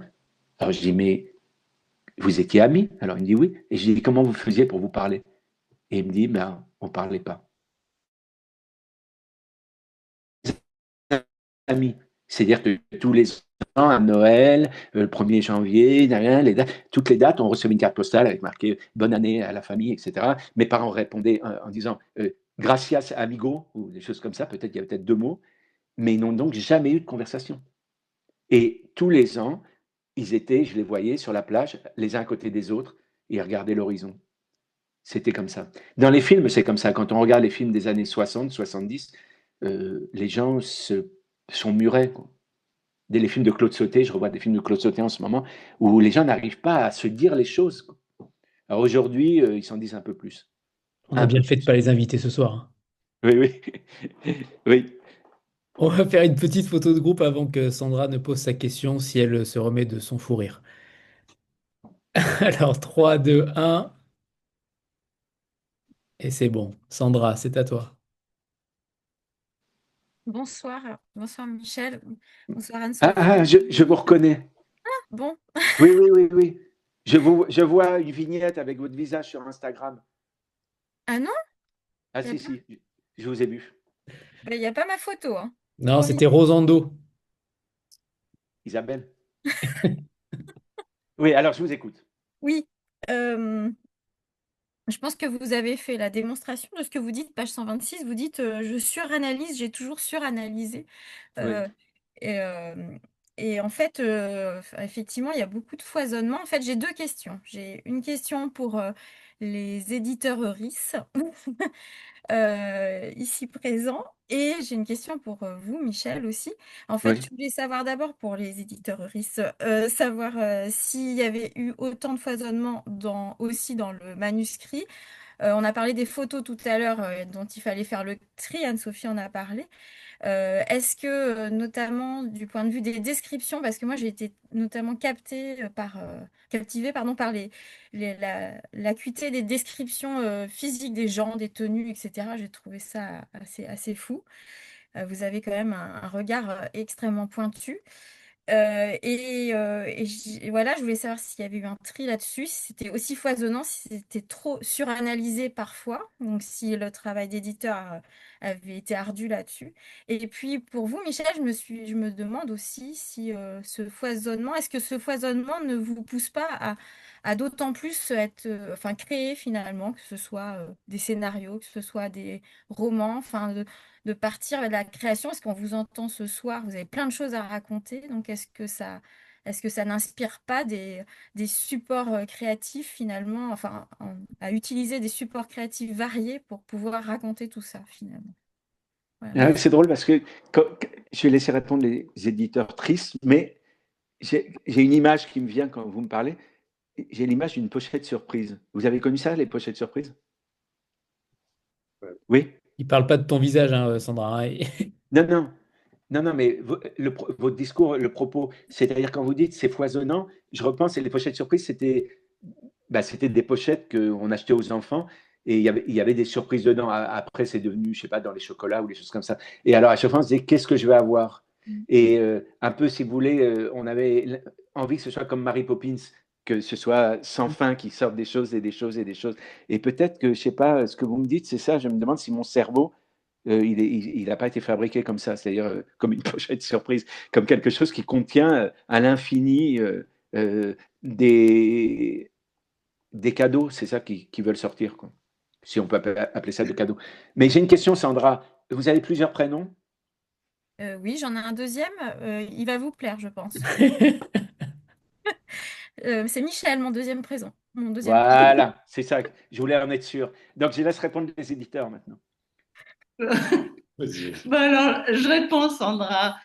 Je réponds que oui, le manuscrit de Michel était foisonnant. Et quant au travail éditorial, il a été super facile. Mais alors, l'originalité avec Michel, pour revenir au foisonnant, c'est qu'à chaque correction, j'avais des commentaires ô combien foisonnants, n'est-ce pas, hein, Oui, oui, oui. Michel? Oui, oui, oui. Ben, je vous proposais plusieurs possibilités. Je ne voulais pas vous enfermer. Voilà, Ouais, à chaque proposition de correction, parce que ouais. voilà, je suis lectrice avant d'être éditrice. Je suis lectrice et donc quand il y avait soit une phrase qui me paraissait trop longue, soit justement peut-être trop de foisonnement. Enfin bon, donc je disais à Michel, est-ce que là on changerait pas ou enfin, Et après, Michel avait donc le choix de faire ou de ne pas faire, mais à chaque fois, il me précisait le cheminement foisonnant de sa pensée. Et ça, c'est vrai que c'est la première fois que je rencontre ce foisonnement pendant le travail éditorial. Mais merci Michel, parce que c'est vrai que c'était foisonnant et passionnant. Ça, c'est l'origine du scénariste avec les fins alternatives. Oui, oui, mais C'est c'est ça. vrai, oui, C'est oui. ça. Mais oui, c'est ça, parce que en fait, j'avais lu le témoignage justement d'un scénariste qui disait la différence entre le scénariste et le réalisateur, c'est que les scénaristes, c'est des gens du doute, et les réalisateurs, les réalisatrices, c'est des gens de la certitude. Et un réalisateur, une réalisatrice, ils peuvent exiger. J'avais lu pour un film, un réalisateur voulait, le film se tournait en Turquie, et il voulait que les personnages entrent par ce qu'on appelle les portes tournantes là. Et, et, et alors, c'était Catherine Deneuve qui jouait dans le film, je me souviens. Et donc, il y avait un gros budget. Et les Turcs euh, informent le producteur que en Turquie, il n'y a pas d'hôtel avec des portes tournantes. Donc, le producteur convoque le réalisateur en disant est-ce que vous pouvez faire une autre alors, il vient avec son scénariste. Est-ce que vous pouvez faire autre chose? Alors, le scénariste dit oui, bah, on peut les mettre à l'intérieur de l'hôtel, on ne les fait pas rentrer. Et puis voilà. Ou alors, j'ai une autre solution. En fait, on invente un truc assez drôle, ils rentrent par la fenêtre. Bon. Et là, le réalisateur, il dit non, non, mais on ne cherche pas autre chose. Je veux une porte tournante. Et le producteur lui dit, mais ce n'est pas possible. Et lui, il dit, mais si, il suffit de la fabriquer. Et il dit, non, bon, alors il se renseigne, il y a un devis, et ça veut dire transformer un hôtel, enfin l'entrée d'un hôtel, c'est, je sais pas, enfin, ça, je sais pas si ça double le budget, mais c'est énorme, quoi. Et on lui dit, non, ça va coûter trop cher, pour une scène, quoi, on va pas faire ça. Et le réalisateur dit, très bien, bah, je fais pas le film. Et le producteur dit, mais ouais. Alors, et le scénariste lui souffle dans l'oreille, il lui dit, non, mais j'ai trouvé une autre solution, etc. Et là, ce scénariste, donc, qui témoigne de sa carrière, dit, ce jour-là, j'ai compris que les réalisateurs étaient des gens de la certitude et nous, les scénaristes, des gens de l'incertitude. C'est ça, en fait, c'est l'incertitude. C'est de se dire, il y a peut-être une autre façon d'aborder les choses. Et c'est la psychanalyse aussi. C'est, vous me racontez ça, mais qu'est-ce qu'il y a derrière, quoi? Le principe des tiroirs. Et l'écriture des scénarios, c'est ça. C'est intéressant, mais ça peut l'être encore plus. Et donc, en effet, quand j'écrivais à Anne-Sophie qui me disait, est-ce que ça, on pourrait le modifier ou le raccourcir, je disais oui, alors il y a plusieurs possibilités. Et voilà. Et j'ai annoncé les différentes possibilités pour qu'on soit sûr. Elle trouvait ça bizarre, hein. Mais bon, on a quand même fait comme ça. J'aimerais te poser une question sur la finalité. Finalement, aujourd'hui, on a quand même un schéma narratif littéraire qui fait qu'on a toujours un début, un milieu, une fin et voire un dénouement, notamment lorsqu'il y a une enquête comme celle-ci. Je ne vais pas dire ce qui se passe à la fin, mais est-ce que tu es satisfait de l'enquête, des miettes que tu as pu récolter? Est-ce que pour toi, c'est dérisoire ou précieux? Précieux. Mais c'est difficile parce qu'en effet, je veux pas trop, ce que tu viens de dire, pas trop raconter. En fait, faut pas dire aux gens qui vont lire le livre qu'ils ne vont rien trouver. Ce serait quand même cruel. En Donc, effet, c'est pas le cas. voilà. Mais j'ai quand même un ami qui m'a dit ça, qui est d'ailleurs euh, celui qui me dit de faire des one-man shows, parce que je le vois toujours. Euh, J'arrive pas à me fâcher avec les gens, quoi. Je peux pas, quoi. Donc, il n'a pas voulu m'aider, mais je le vois toujours. Et puis, il a lu le livre, il l'a très bien pris, que je raconte qu'il n'avait pas voulu m'aider, il trouve ça, enfin, c'est la réalité, donc il trouve ça très bien. Et il m'a dit, ce qui est formidable, c'est on attend plein de réponses, quoi. Et quand on a fini le livre, on continue à en attendre beaucoup. Et il me dit, c'est ça qui est très fort, parce que tu aurais répondu à tout, tu aurais fermé, en fait. Et on serait dit, bon, voilà, c'est une enquête, et puis là, il y a la réponse. Et il me dit, c'est ça qui est formidable, c'est qu'on ne saura rien. Alors, ils sont tous fous. Ça les rend fous, ce livre les rend fous. Alors, il me dit, il marchait dans la rue, et puis il me dit, on ne sait rien, on ne saura rien. C'est tellement réconfortant. Mais merci. J'ai dit, oui, d'accord. Les gens partent très vite, hein. C'est comme l'autre avec Jocelyn, là. Alors, ils partent comme ça dans le... On n'a pas eu l'imitation du prof de maths, mais on a eu au moins celle-ci, qui était très bonne. Qui était très bonne. Je pose toujours deux questions aux auteurs et autrices qui passent ici. La première, c'est de choisir un livre méconnu qu'ils aimeraient remettre au goût du jour, remettre en avant. Qui as-tu choisi, Michel? Alors, euh, je vais faire bondir Anne-Sophie. J'en ai choisi deux. Parce que, ben oui, je me suis dit, si j'en choisis un et que c'est pas le bon, autant qu'il y en ait un autre. On a plus de chances que ce soit une bonne idée. Alors, j'ai choisi deux livres, et puis finalement, c'est le même. Alors, tout à l'heure, on parlait de principe de répétition, c'est-à-dire qu'on rencontre toujours des Sophies. Je me demande si on ne lit pas toujours les mêmes livres. Par exemple, tous les livres qui sont derrière toi, est-ce que c'est pas le même? Alors presque, puisqu'il n'y a que des maisons d'édition indépendantes derrière. Oui, donc tu vois, voilà, il y a une constante.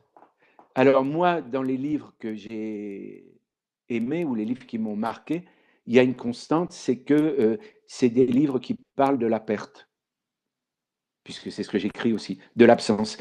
Et alors, c'est drôle parce que tu m'as dit, est-ce qu'il y a le livre d'un inconnu dont tu voudrais parler? Alors, j'ai donc sorti un livre de ma bibliothèque qui, pour moi, est le livre d'un inconnu, et j'ai découvert qu'il n'était pas du tout inconnu. Alors ça, c'est très drôle, parce que moi, je l'avais classé dans les inconnus. Il s'appelle Jean-Marie Laclavétine. Il a écrit beaucoup de romans, il a eu beaucoup de prix, et moi, je croyais qu'il avait écrit qu'un ou deux livres et qu'il n'y avait que moi qui les avais lus, quoi. Mais non.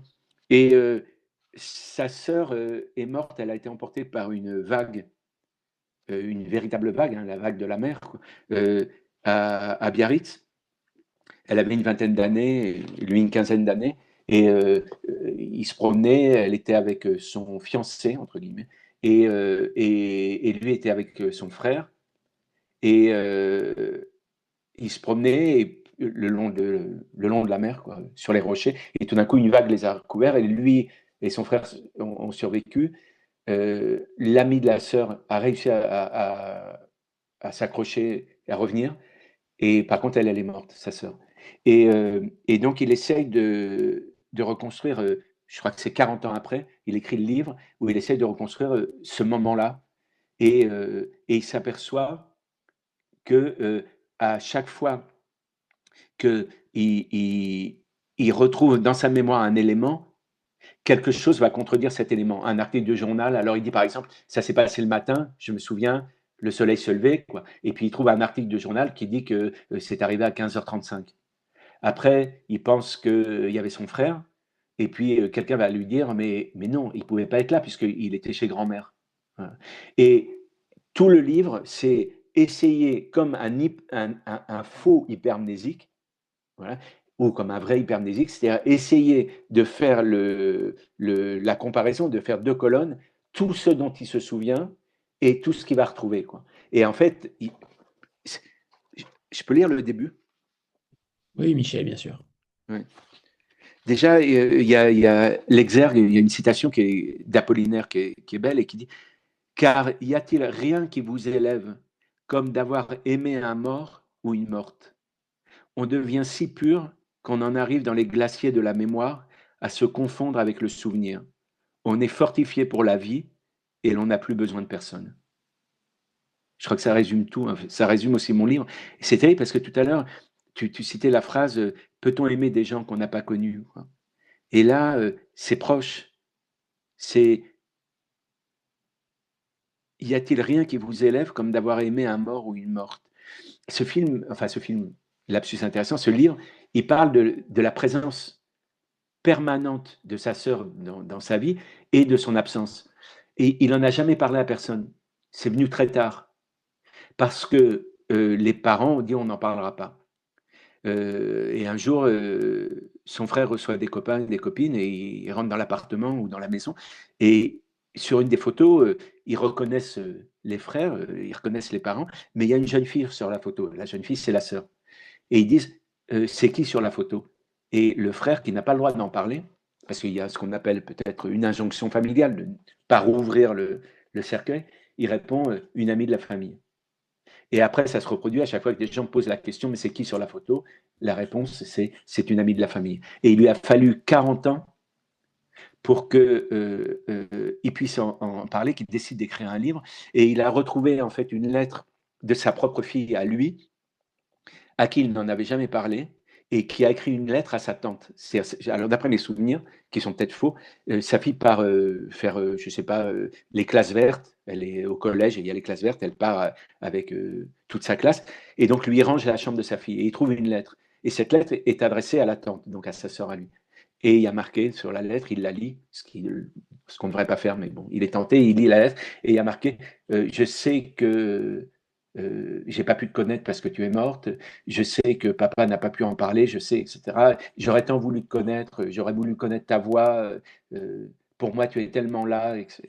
Et là, après, il parle avec sa fille et il découvre que tout le monde savait, même si ça n'avait jamais été dit. C'est ce que je racontais tout à l'heure, ce qui souterrainement travaille, qui est là et qui ne se dit pas une amitié sans parole ou une mort sans explication. Et donc, le tout début, je vais lire quelques lignes, hein, parce que c'est le tout début du livre, c'est le 1er novembre, cette année-là, tombait un vendredi. Nous étions descendus passer quelques jours en famille chez notre grand-mère de Bayonne. Nous, mes parents, mes deux frères, ma sœur Annie et l'homme qu'elle aimait, Gilles. Elle avait 20 ans, lui 22. Le lendemain de notre arrivée, quelqu'un a proposé d'aller faire une promenade au phare de Biarritz avant le déjeuner. Nous avions hâte d'aller contempler l'océan qui nous manquait depuis l'été. En attendant notre retour, notre grand-mère a sans doute préparé du poisson, car si la foi ne l'habitait pas, elle avait un saint respect des traditions. Mais voilà, que je me préoccupe de retrouver le menu, alors que ce déjeuner, nous ne l'avons pas pris. Les plats de ma reine, grande cuisinière, n'ont régalé personne ce 1er novembre 1968.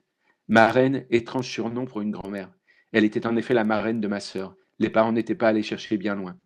Un vendredi, donc, j'ai trouvé l'information sur Internet. Ce qui s'est passé ce jour-là, j'aurais du mal à l'aborder de front. Je tourne toujours autour, à vrai dire, depuis un demi-siècle.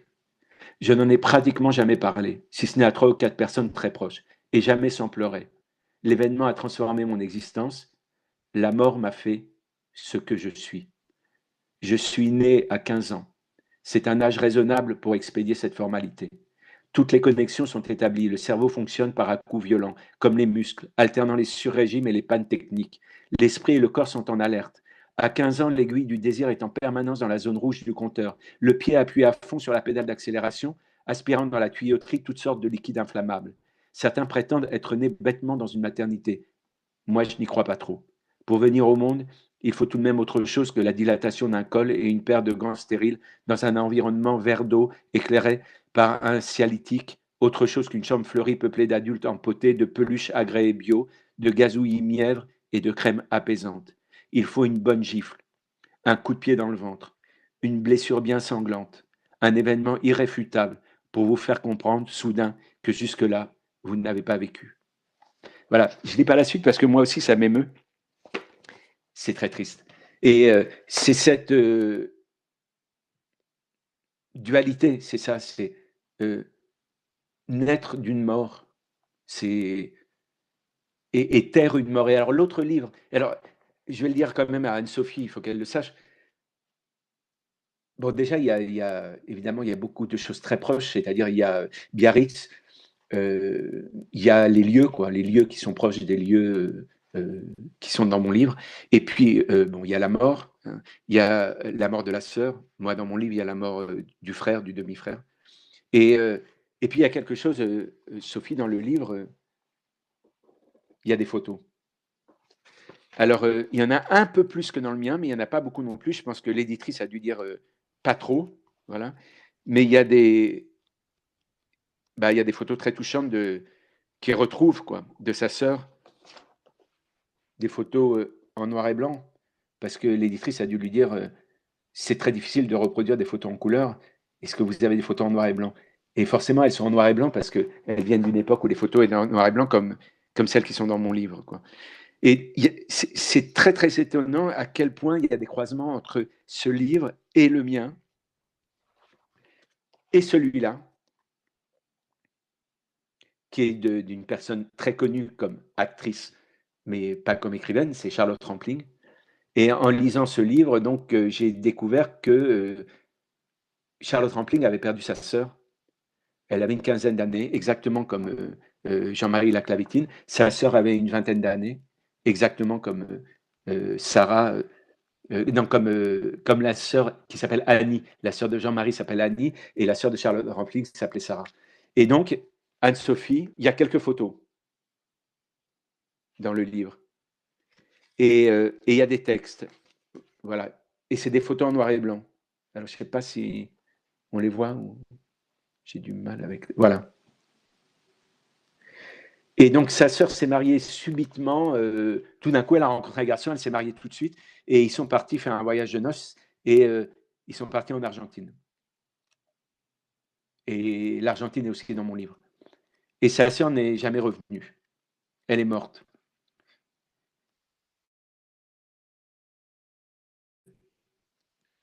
Comme Sophie dans mon livre, dans un hôtel. Et il n'y a jamais eu d'explication.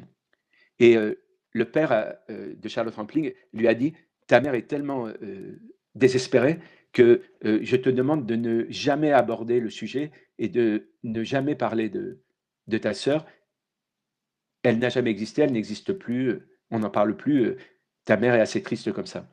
Et puis, au bout d'un moment, quand Charlotte Rampling est devenue majeure, son père lui a dit, écoute, en fait, il y a pas seulement le silence que je t'ai demandé, il y a aussi ta présence qui est dérangeante parce que à te voir, je suis sûr que ta mère pense à ta sœur. Donc, je te demande de partir. Et elle a été éjectée de sa famille. Et elle est devenue Charlotte Rampling. Et ce visage sévère de Charlotte Rampling qu'on croit venir peut-être d'un travail, je ne sais pas, de cours de théâtre. En fait, cette raideur, cet air glacé, enfin cette rigueur même des personnages qu'elle incarne. Alors moi, je ne vais pas poser la question, je ne vais pas écrire, mais je me demande si, voilà, ça ne vient pas de plus loin. Quoi. Et elle n'a jamais pu en parler, parce que voilà, c'est aussi une époque où quand il y avait des morts, et alors ceux qui liront, celles qui liront mon livre le découvriront, quand quelqu'un mourait et que c'était quelqu'un de proche, il ne fallait plus en parler. Voilà. Exactement comme Rosando et Isabelle sur la plage, une chape de silence tombait et on disait bon, n'en parlons pas, c'est mieux. Et moi, j'ai grandi comme ça, quoi. Charlotte Rampling a grandi comme ça, et Jean-Marie Laclavétine a grandi comme ça. Et on a tous les trois écrit des livres où il y a des photos en noir et blanc des disparus. C'est curieux, n'est-ce pas? Et maintenant, vous vous rattrapez, Michel. Voilà. Oui. La deuxième question, c'est celle du personnage de fiction dans lequel tu aimerais te transposer, te transformer, et est-ce que tu changerais sa destinée? Alors, voilà.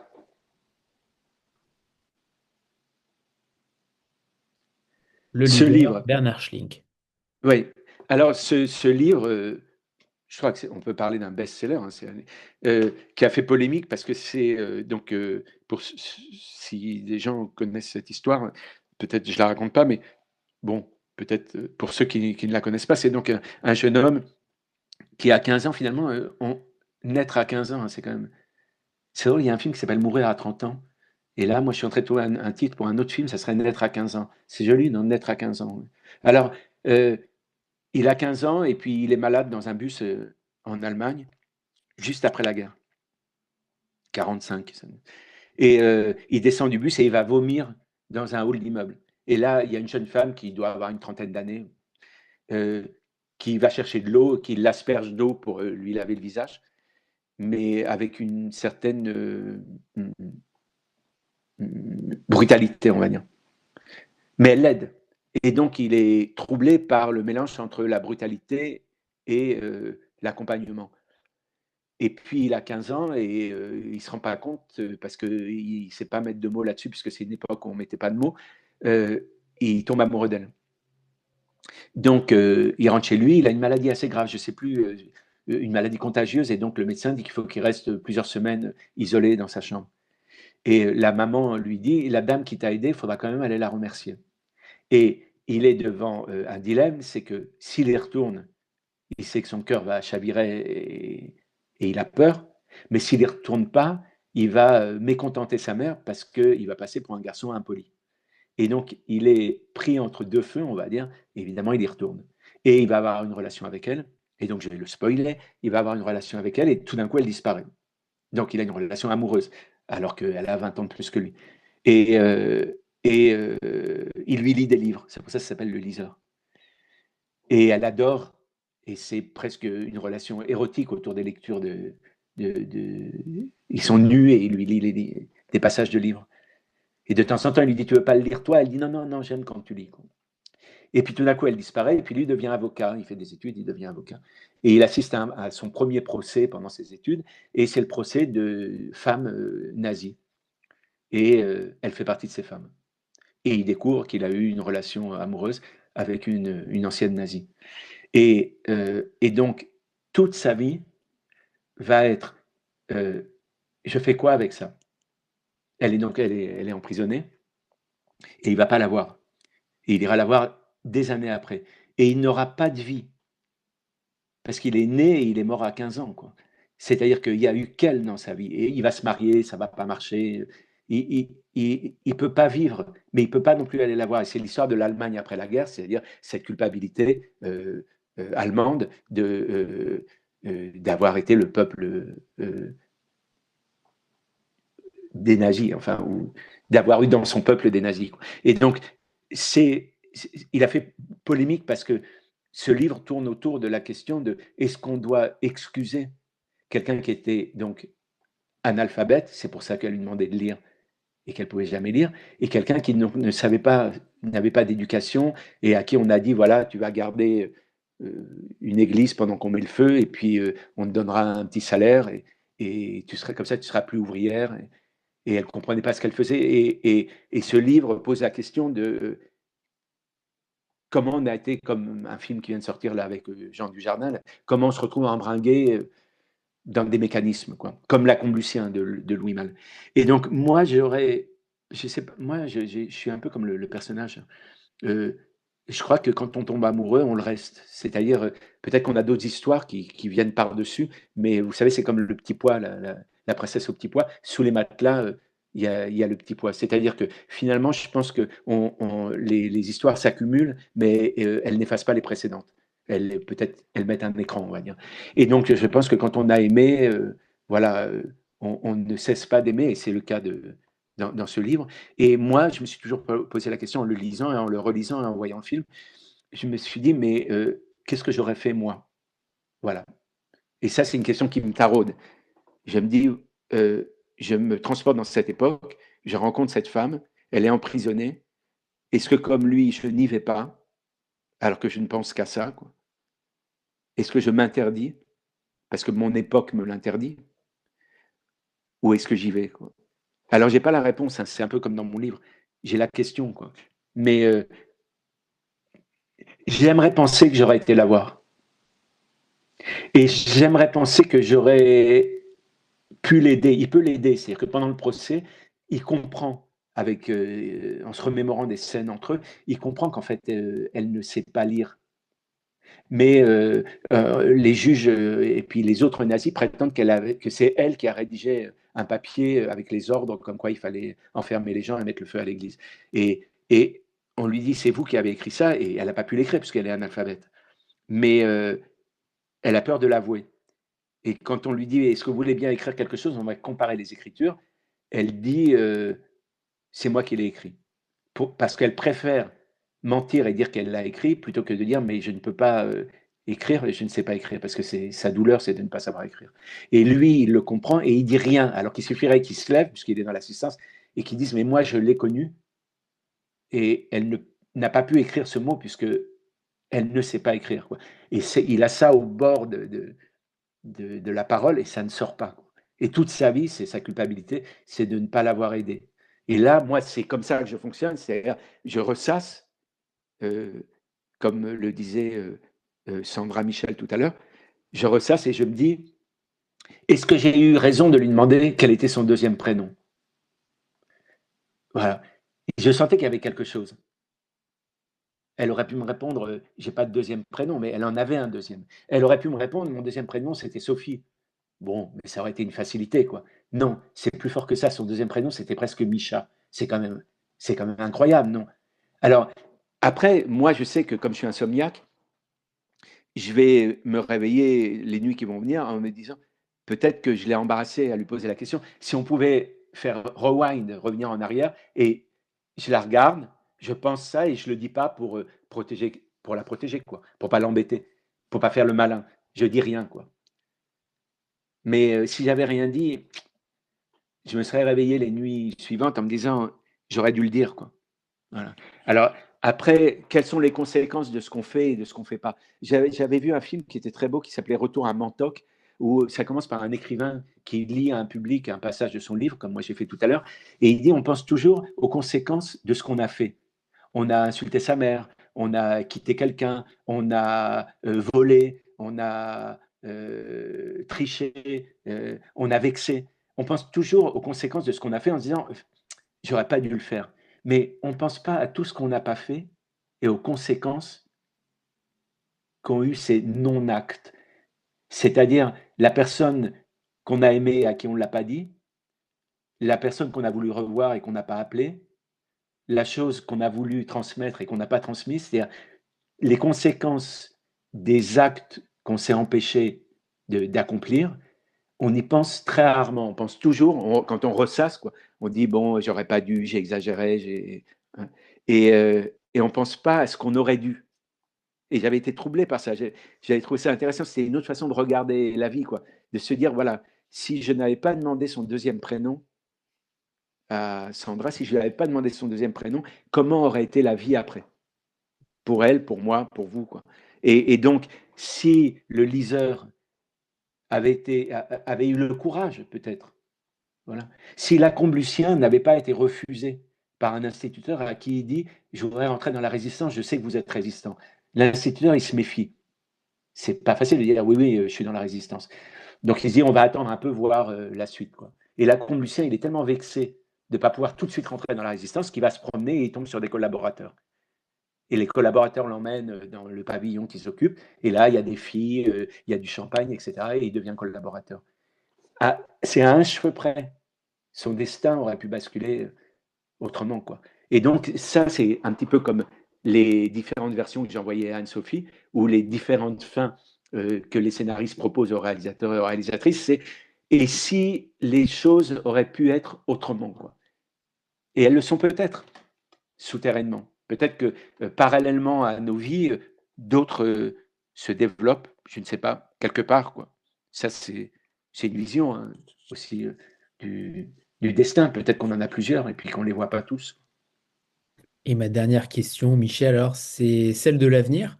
Est-ce que ça t'a donné envie d'écrire à nouveau? Est-ce que tu travailles déjà sur quelque chose d'autre? Est-ce qu'il y a un roman qui est déjà en cours d'écriture? Alors, en cours de construction,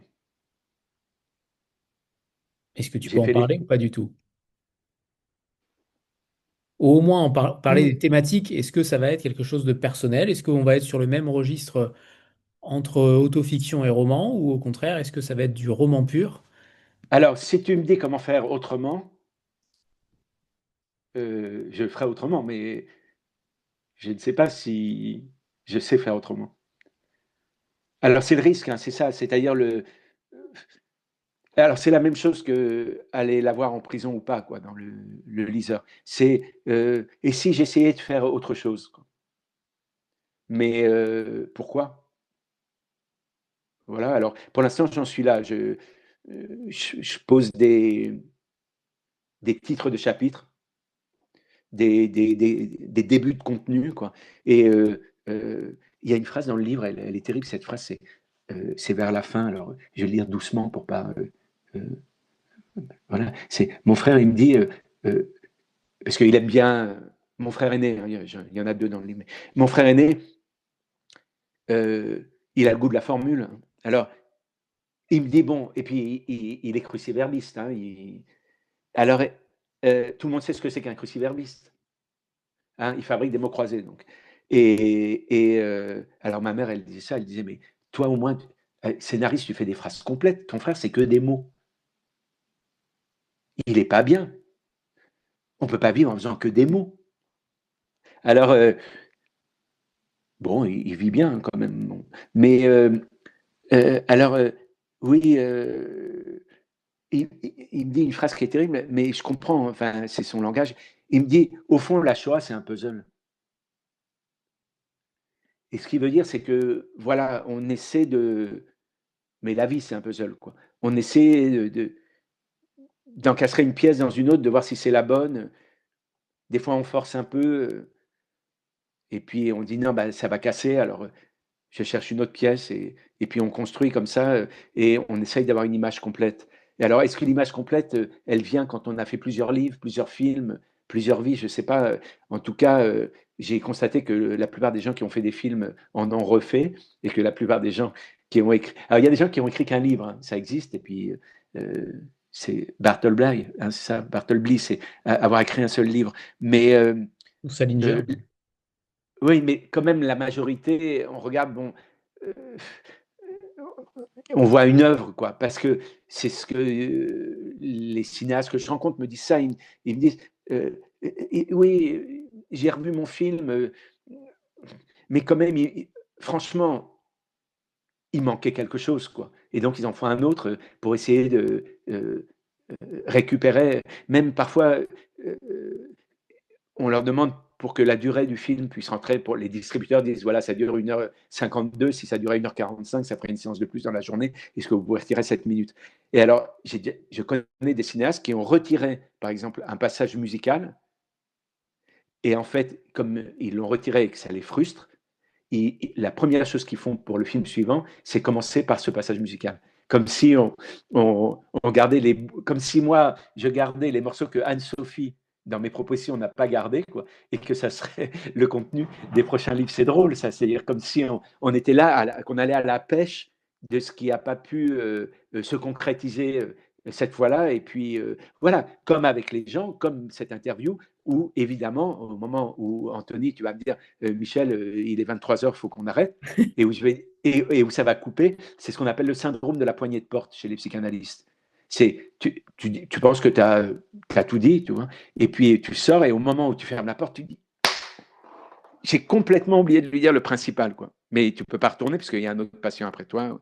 Et donc, et c'est pour ça que ça dure des années, la psychanalyse. Parce qu'on y retourne la semaine d'après pour recoller le morceau et compléter, quoi.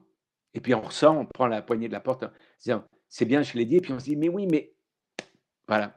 Et les psychanalystes vivent bien de ça, parce que mon dernier psychanalyste qui est mort, l'avant-dernier, je crois, il y en avait plusieurs, il m'avait dit, c'est quand même incroyable, Michel, parce qu'on avait sympathisé. Hein, finalement, les psys, ils me posaient plein de questions, ils me disaient, qu'est-ce que je dois faire, etc. Alors, c'était curieux. J'en avais marre de les payer. Mais je les aidais. Alors, il me dit, voilà, j'ai un problème. Alors, l'avant-dernier psy, il me dit, j'ai un problème. C'est je reçois toute la journée des gens qui me disent des choses à moi, alors que ça ne me concerne pas, parce qu'ils n'osent pas les dire aux gens qui sont concernés. Et je vis de ça, c'est quand même incroyable, c'est cruel. C'est pourquoi ils ne vont pas le dire aux gens qui sont concernés, et puis que moi, j'aurai mes journées de libre, quoi. Eh ben non. Ils viennent me le dire à moi, alors que, enfin, moi, j'ai rien à voir là-dedans, quoi. Et alors, j'avais trouvé ça drôle, c'est amusant, non?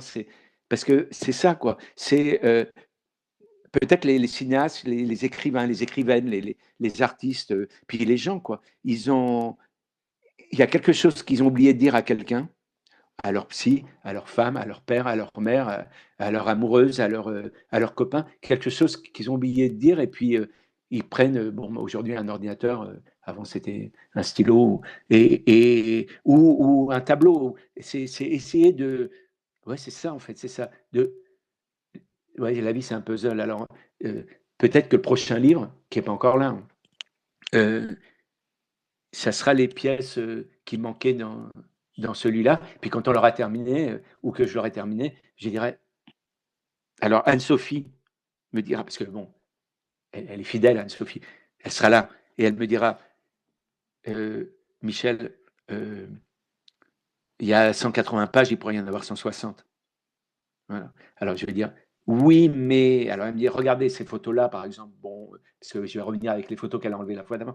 Alors, et puis il sera fini, et puis il sera imprimé, et puis il sera dans les librairies, et je chercherai comment faire pour recaser ce qu'elle aura enlevé, et j'écrirai un troisième livre. Et puis c'est toute la vie comme ça, non? Enfin, avec les gens, et puis nos pensées. Je sais pas. Anthony, j'ai une question. Est-ce que tu es insomniaque? Pas du tout. Pas du tout, et mon deuxième prénom n'est ni Michel ni Sophie. Mais Non, il n'y a pas de mais. Non. Il n'y a pas de deuxième prénom? Ah si, si, j'en ai cinq, pour être honnête. Ah, et alors? Et non, aucun se rapproche. Si, ton frère, André. Ah, bah voilà, voilà. Voilà, il y a un lien. Finalement, Oui, il y a un oui. lien. Ouais. Alors, il est 23 heures, mais il y a une question qu'une survivante pose à Misha au tout début de ce roman, une question simple et presque brutale dans sa simplicité. Ah, Que j'ai ch- cru qu'il y avait une survivante qui était en ligne et qui avait une question à me poser. Non. Non, non. Cette question-là, c'est que cherchez-vous? Et nous avons passé ce moment ensemble à tourner autour d'elle sans jamais vraiment y répondre, ce qui est peut-être la seule façon honnête de la traiter. Parce que Dernier Ciel ne referme rien, ne résout rien, ne guérit rien, et c'est précisément ce qui en fait un livre singulier. Cette façon de résister à la tentation du beau dénouement, du puzzle enfin reconstitué, de la blessure enfin cautérisée. Les grands-parents de Micha ne ressuscitent pas à la dernière page. Micheline n'échappe pas au convoi et les villes traversées gardent leurs secrets comme elles les ont toujours gardés, avec cette indifférence tranquille des pierres et des façades. Et pourtant, quelque chose s'est passé. Dans l'écriture d'abord, puis dans la lecture. Quelques noms ont été prononcés qui, sans ce livre, n'auraient peut-être plus jamais été prononcés par personne. Quelques visages sur une photo ont été regardés avec attention. Quelques vies ont été le temps d'un livre et d'une heure un peu moins englouties par le silence. C'est peut-être ça, la littérature, quand elle est à la hauteur de ce qu'elle entreprend, non pas réparer ce qui est irréparable, non pas combler ce qui est par définition un gouffre, mais se tenir debout, au bord, les yeux ouverts et dire: j'ai regardé, j'ai cherché, j'ai marché, et voilà ce que j'ai trouvé dans les plis du vide. Michel Marx a écrit pour que ce dernier ciel ne soit pas le dernier mot, mais pour que la lumière de cette photo de 1940 continue de tomber quelque part sur quelqu'un qui accepte de la recevoir. Et ce soir, cette lumière est tombée sur nous. Merci, Michel Marx, pour ce moment.